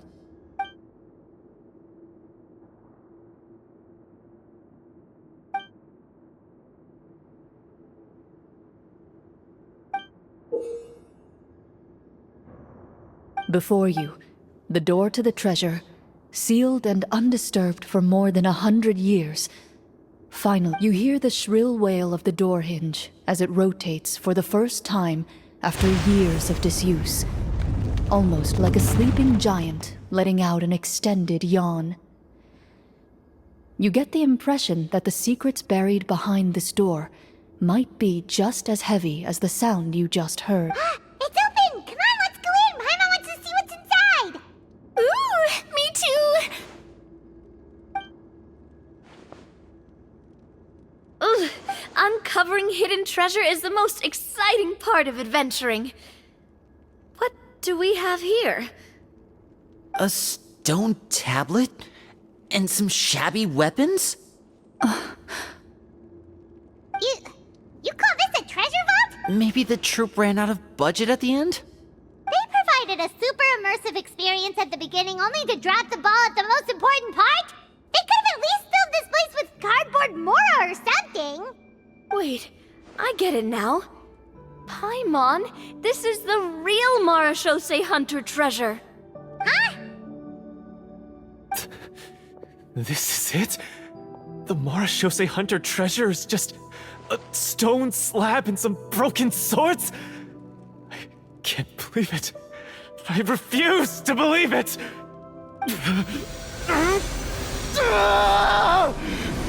Whoa, are you okay? The Marashose hunter before you appears to suffer a serious mental breakdown. He needs to leave the room for a moment to collect himself. One of you seems to understand the significance of the treasure already. If the rest of you wish to follow suit, You may remain here in the meantime and explore your surroundings.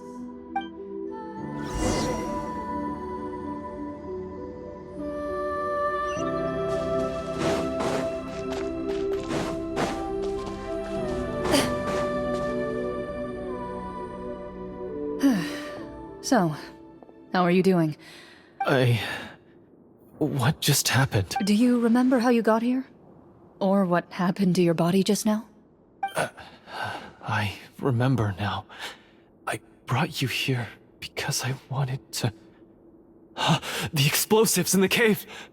You mean these? Huh? How did you... I could tell something was off the moment I stepped into this cave, so I kept an eye out. I've already dismantled the whole thing. So the strongest champion duelist in all of Fontaine saved the day once again. Guess I shouldn't be surprised. It would seem your skills as a Marechaussee hunter are as sharp as ever.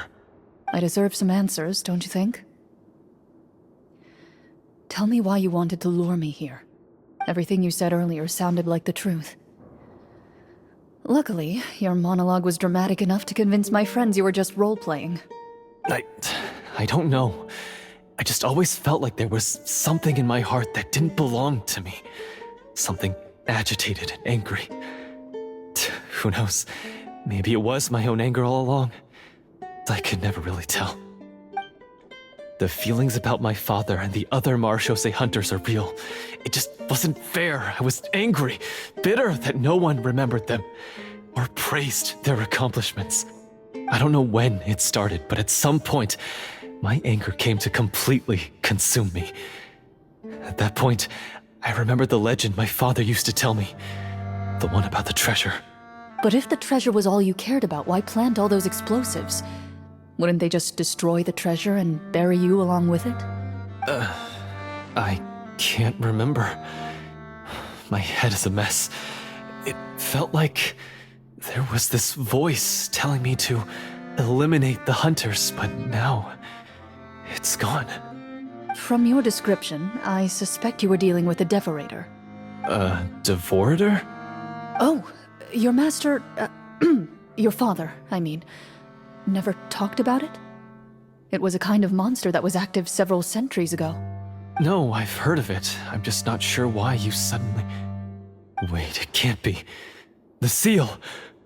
The seal? My family has served as Marechaussee hunters for many generations. But the title and swordsmanship weren't the only things passed down over our line.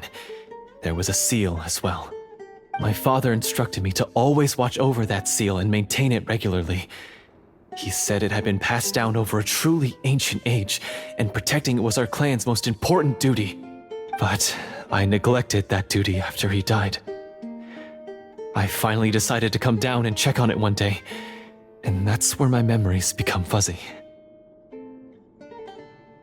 The Devorator would be a formidable adversary for any mortal being, even ones as capable as the Hunters. If you lacked the power to completely destroy it, you could easily fall prey to its influence and corruption. In light of this, some Marechaussee hunters chose to seal the Devorator away, in the hopes that a permanent solution would come with the passage of time. I heard it has the power to amplify the obsessions and desires in people's hearts, to the point where they overtake you entirely. It would seem I'm not just lacking in skill with a blade, but in mental fortitude as well. And yet, you were able to retrieve 3 of the 4 keys. If I remember correctly, each was entrusted to a respected and capable hunter. How did you manage it? One of them belonged to my father. The second I stole from a different hunter. And the third... was one that I snatched while the person was on the way home from the tavern. I nearly died in that alley. I know just how strong you are. It's as clear as day to everyone in Fontaine. I observed you from dusk to dawn, but could never find any opportunity to sneak up on you. I never even saw you drink a single glass of liquor. The only way I could think to obtain that last key was to lure you here using your hobby, and then... Oh, I get it now. That monster, it wanted to bury you here alongside the treasure. I won't comment on anything else, but the script was good. Well, I did pour my heart and soul into it. The stories my father used to tell me about the glory of the heroic Marashose hunters and how they came to be forgotten. It's more than just a story. Huh? You're proud to be a hunter.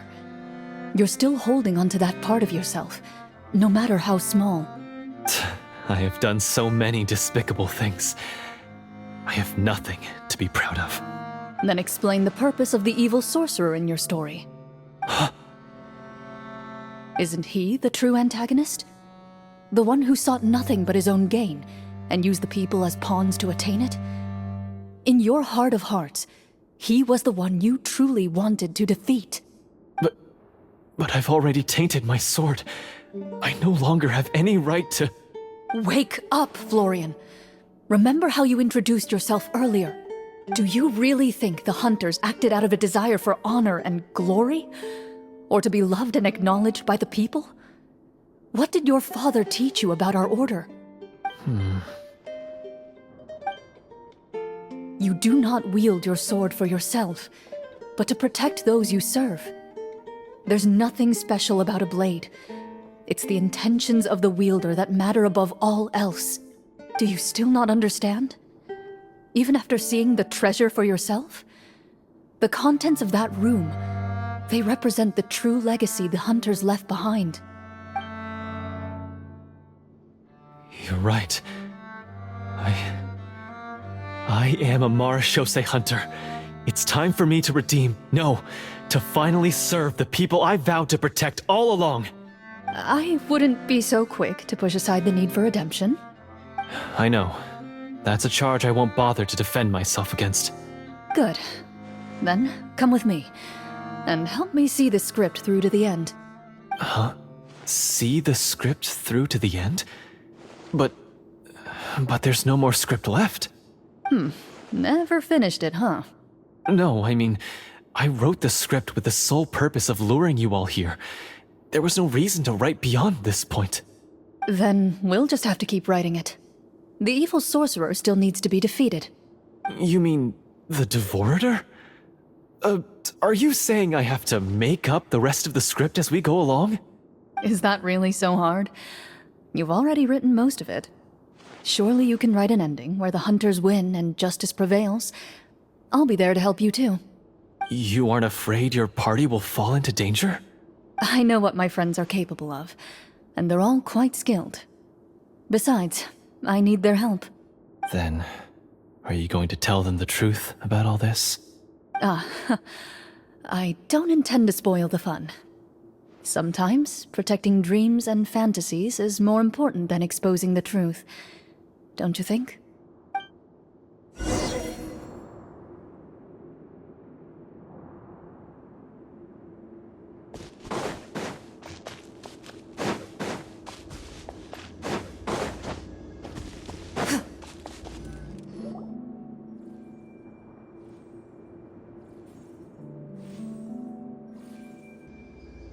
They're back! That took a while.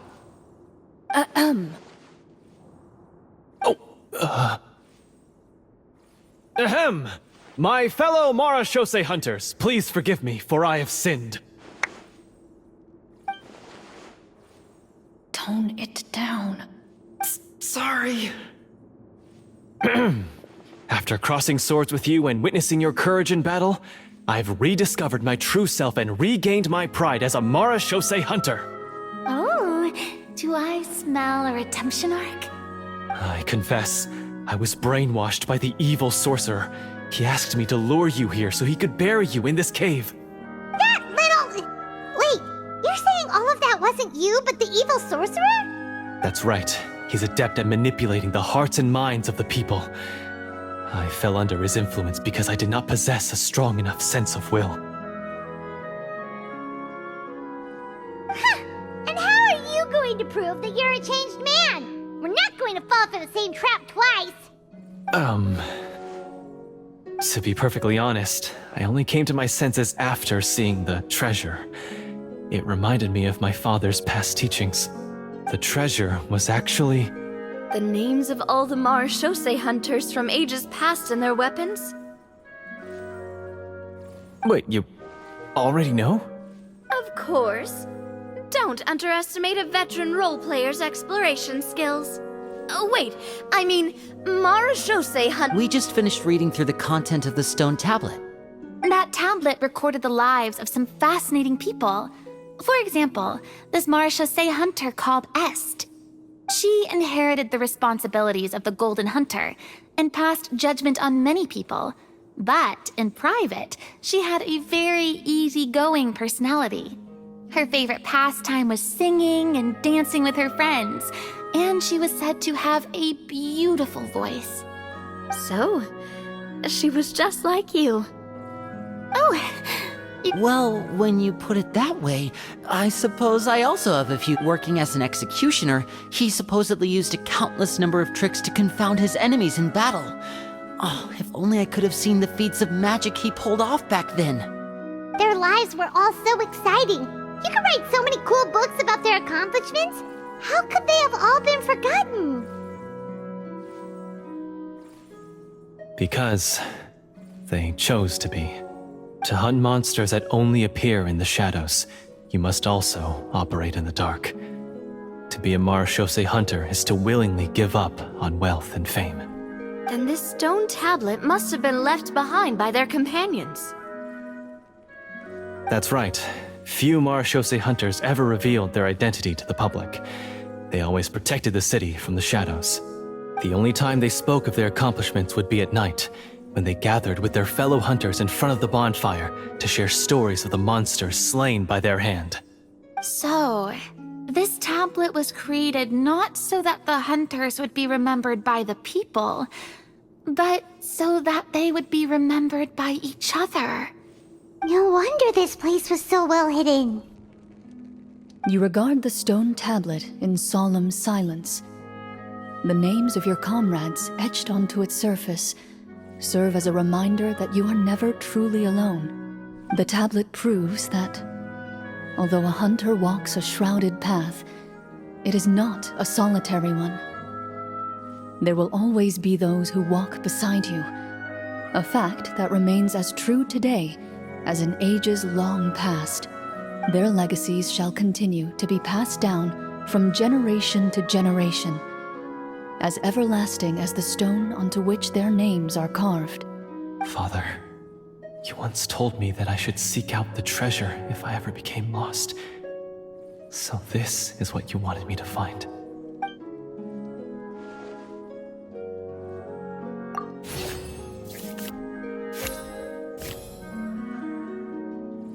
His eyes are sincere, and his words ring true. You can tell that every word he spoke just now came from the bottom of his heart. I implore you, everyone, please give me a chance to make up for all I've done. Allow me to fight alongside you and defeat the evil sorcerer that threatens the peace and prosperity of everyone in this kingdom. Well, I say we let you join. Sounds good to me too. Everyone makes mistakes. What matters is what you do to make up for them. I have no objections, but Mr. Florian, do you even know how to defeat the evil sorcerer? When he took over my mind, I gained some insight into his thoughts. Every time I thought of the treasure, he reacted with a strong sense of fear. Huh? He's afraid of the treasure? But there's nothing here except some broken weapons in the stone tablet. What if the secret's hidden inside these weapons? GM, permission to investigate.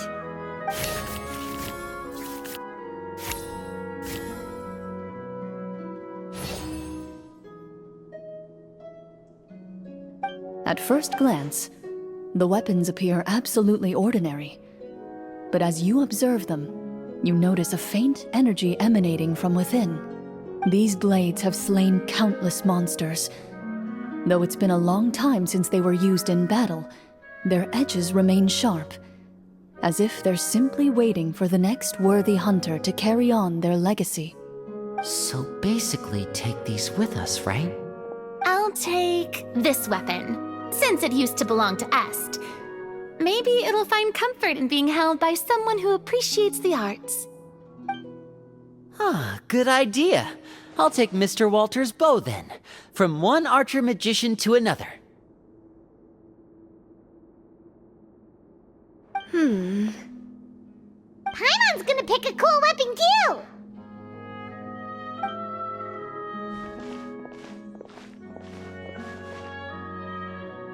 As you grip your weapons, you can almost feel the will of past hunters coursing through your being.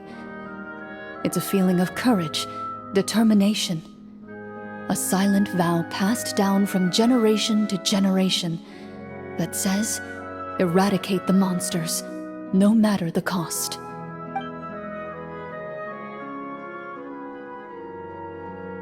Mr. Florian, do you know where to find the evil sorcerer? I was able to see his surroundings when our minds were connected. I believe he's currently hiding out at the church in the kingdom. We must be extremely careful. He's spent so long living among monsters that he's now taken the form of one. He will not be easily defeated. Then why don't we explore some more and try to find some higher level gear? We don't want to just fight him and lose, right?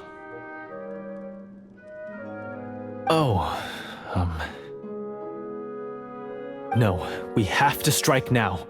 He was greatly weakened when I managed to break out of his control. If we let him rest, he might have time to escape. I agree with Mr. Florian. We've got to act while we have the advantage. Don't forget, the people of the capital are counting on us. Yeah, now that we've got a plan, there's no point in waiting.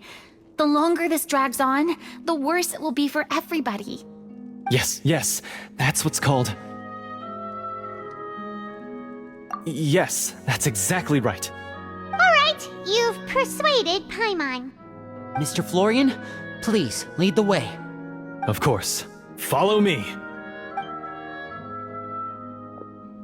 He had to set up so many scenes today, and now he has to join in for this last part. I really don't envy his job.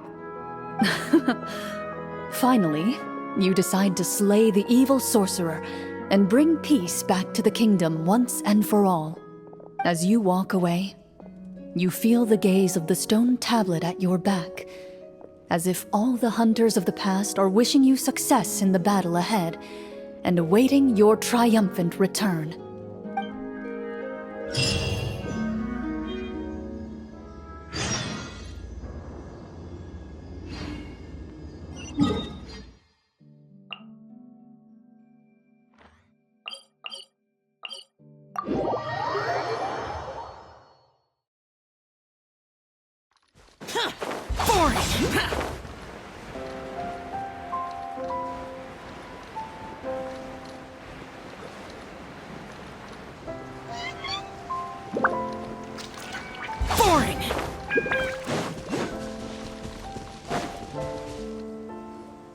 Finally, you arrive at the church Florian described. As you approach, an ominous aura surrounds you. You get the sense that your enemy is close at hand. How strange. This uneasy feeling seems so real. How did they manage that? Now, it is time for the final battle. Let's go.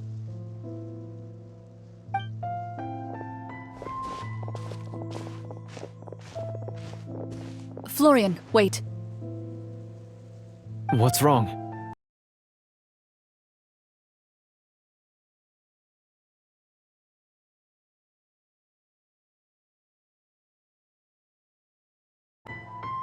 I think you should wait outside. You've already been corrupted by the Devorator once. It could easily re-enter your mind and take control of your body. I don't think it's a good idea for you to be this close. If it corrupts you again, it's possible you might take on a new form entirely. That's exactly why I have to go. Why I should be at the very front. You mean... Yes. I intend to lure it into my body. That's too risky.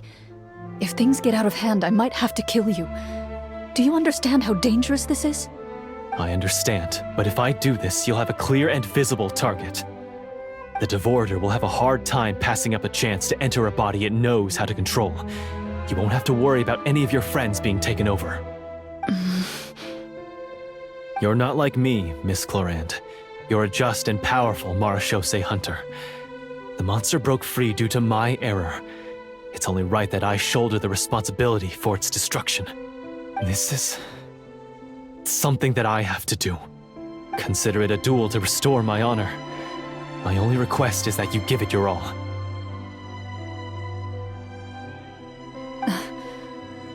I understand. Then, as a champion duelist, I hereby accept your request for a duel, and extend to you my most sincere regards. Thank you. The battle is now upon us. Let the Devorator once again tremble under the blade of the Marechaussee hunters.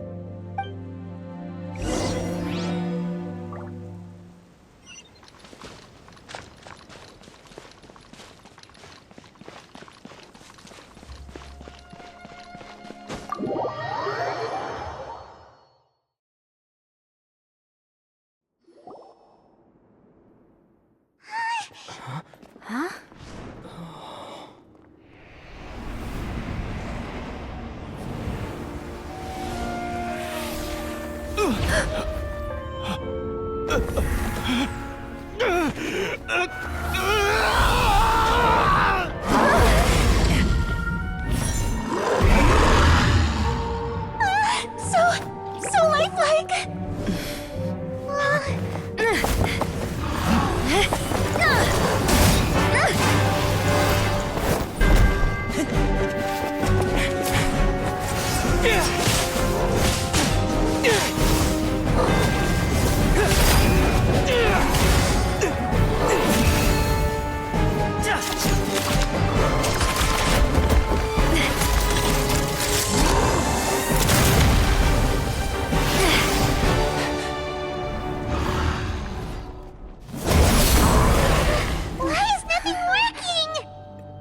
This foe is not invincible.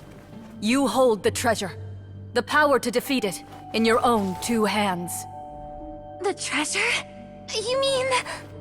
The names! It's the Marechaussee hunters' names! How are we supposed to... You forget, Paimon? There's still one skill we saved until the very end. Hunters fight not for fame, but to aid the people whenever they are summoned. Walter the Marechaussee Hunter, master of 1,000 tricks, executioner of the Phantom Hunters, I call for aid!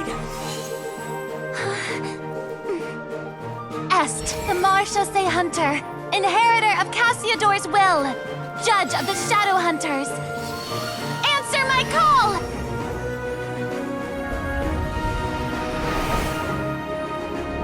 Petronia, protector of justice and order. The hunter I respect the most. Thank you for saving my friend, the best one I'll ever know. Please, lend us your strength!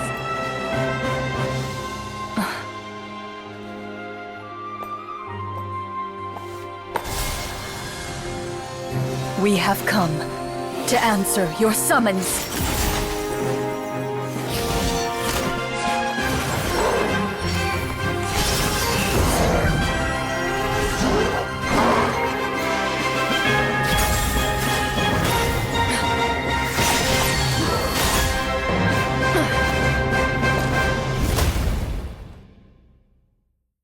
And so, the monsters were eradicated, and the sorcerer was defeated.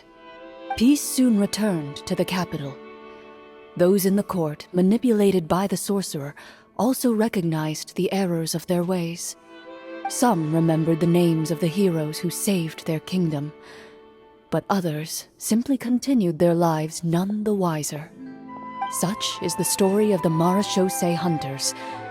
They pursue the phantoms in the darkness and exterminate all who pose a threat. They will always protect the city and those within it, even should all memory of their accomplishments be forgotten by the very people they serve. I am assuming we've finally reached the end of the script. Yes, you've reached one of the better endings. It's a pretty solid story overall. I thought it was just an ordinary adventure at first, but the further we got into it, the more impressed I became with the production and the plot. That final battle especially. All the effects were super realistic. Oh, right. Yeah, totally. That's a really good point. I never expected the weapons we picked up from that vault would have that kind of effect. Yeah, mine nearly scared the daylights out of me when it started glowing.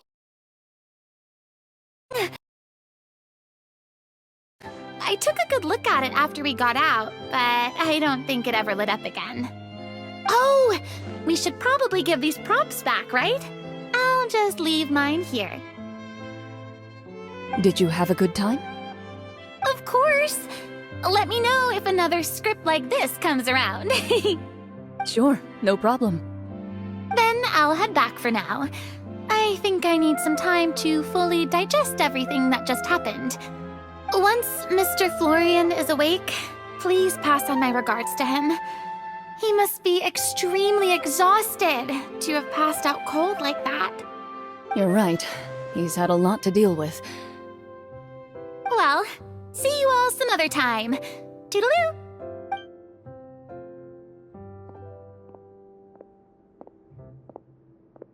Okay, so, can I ask now, I think it should be fine, yeah. what in the world was going on back there? So you saw through all of that? That time in the cave when you told us to close our eyes, it'd be weirder if we didn't notice anything. I was dying of curiosity the entire time. I mean, you did a pretty bang-up job of pretending nothing had gone wrong. Farina actually looked like she thought all of it was planned. Guess none of us wanted to be the one to break the illusion. What are you all talking about? Oh, wait. Don't tell me Paimon never... Oh, this is all my fault. It's not too late to cover your ears. Here, Paimon, I'll do it for you. Bit late for that, don't you think? You're saying everything that happened back there wasn't actually part of the script? It's probably more accurate to say this was never a real scripted story to begin with. What? So loud. My head. Hey, you! Get up right now and explain yourself! No shaking, please! Oh, my head.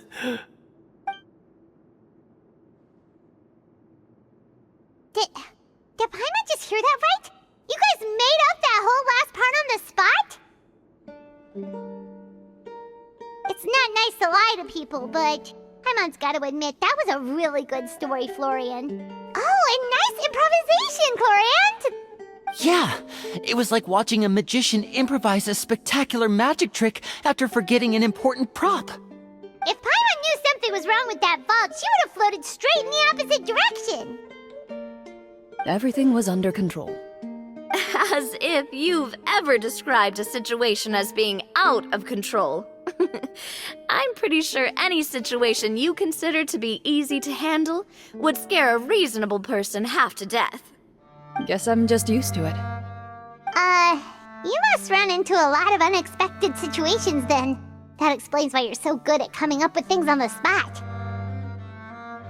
As for you, Florian... I know there's no excuse for what I did.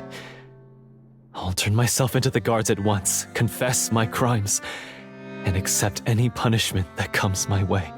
I would say you've already suffered more than enough. What? You may have been blinded by fame and fortune in the beginning, but your actions during the final battle had proven you to be a true Marechaussee hunter. You'll be far more used to the city above ground than below. Your job as a hunter is more important. But...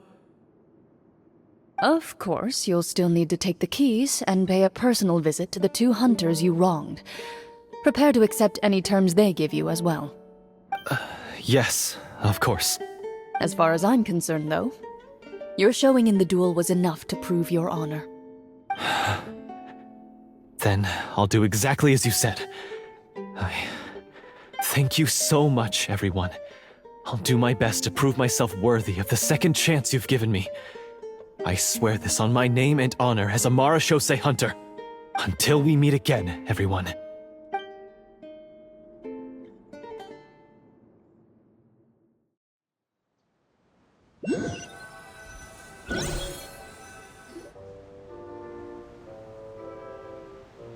Speaking of Marashose hunters, what should we do about the treasure in that cave? Leave it be. Are you sure? We could show it to people, make it so that the hunters are remembered. Don't you want that? No. Every name on that tablet made the same choice. All hunters know what the path entails. I am no exception. My identity as a Marashose hunter is not something I need people to remember.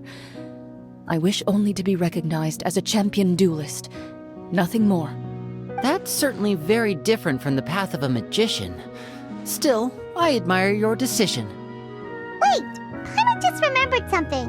If there were no special effects involved, why did our weapons begin to glow during the battle? That's because the Marashose hunters of ages past would often imbue their weapons with special enchantments to suppress the monsters.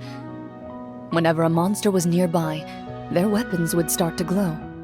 Oh, so that's why they had an effect on that guy near the end. I really thought the summons were doing all the work.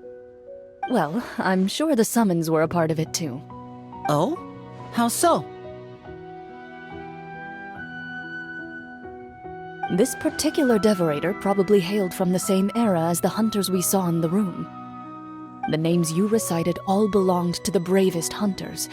Countless monsters fell to their blades. That's likely why the Devorator visibly reacted when you said them out loud. So the names held the power all along! Navia, everything you said during your summon. Huh? Oh, I meant what I said. I mean, it was true to my character, so yeah, I'm glad you heard it. Just don't make me repeat myself. It's embarrassing. I really appreciated those words. All right. Don't get all sentimental on me. Anyway, let's not talk about that anymore. I'm going to go on ahead. Don't fall too far behind now. She ran off! I should probably head back as well. This story was truly incredible. I might have to spend the whole night telling my siblings all about it. Goodbye.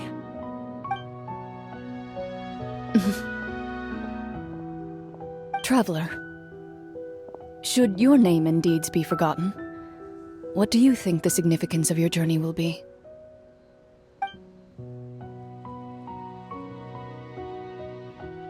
I suppose the significance would be the journey itself and the world we helped create.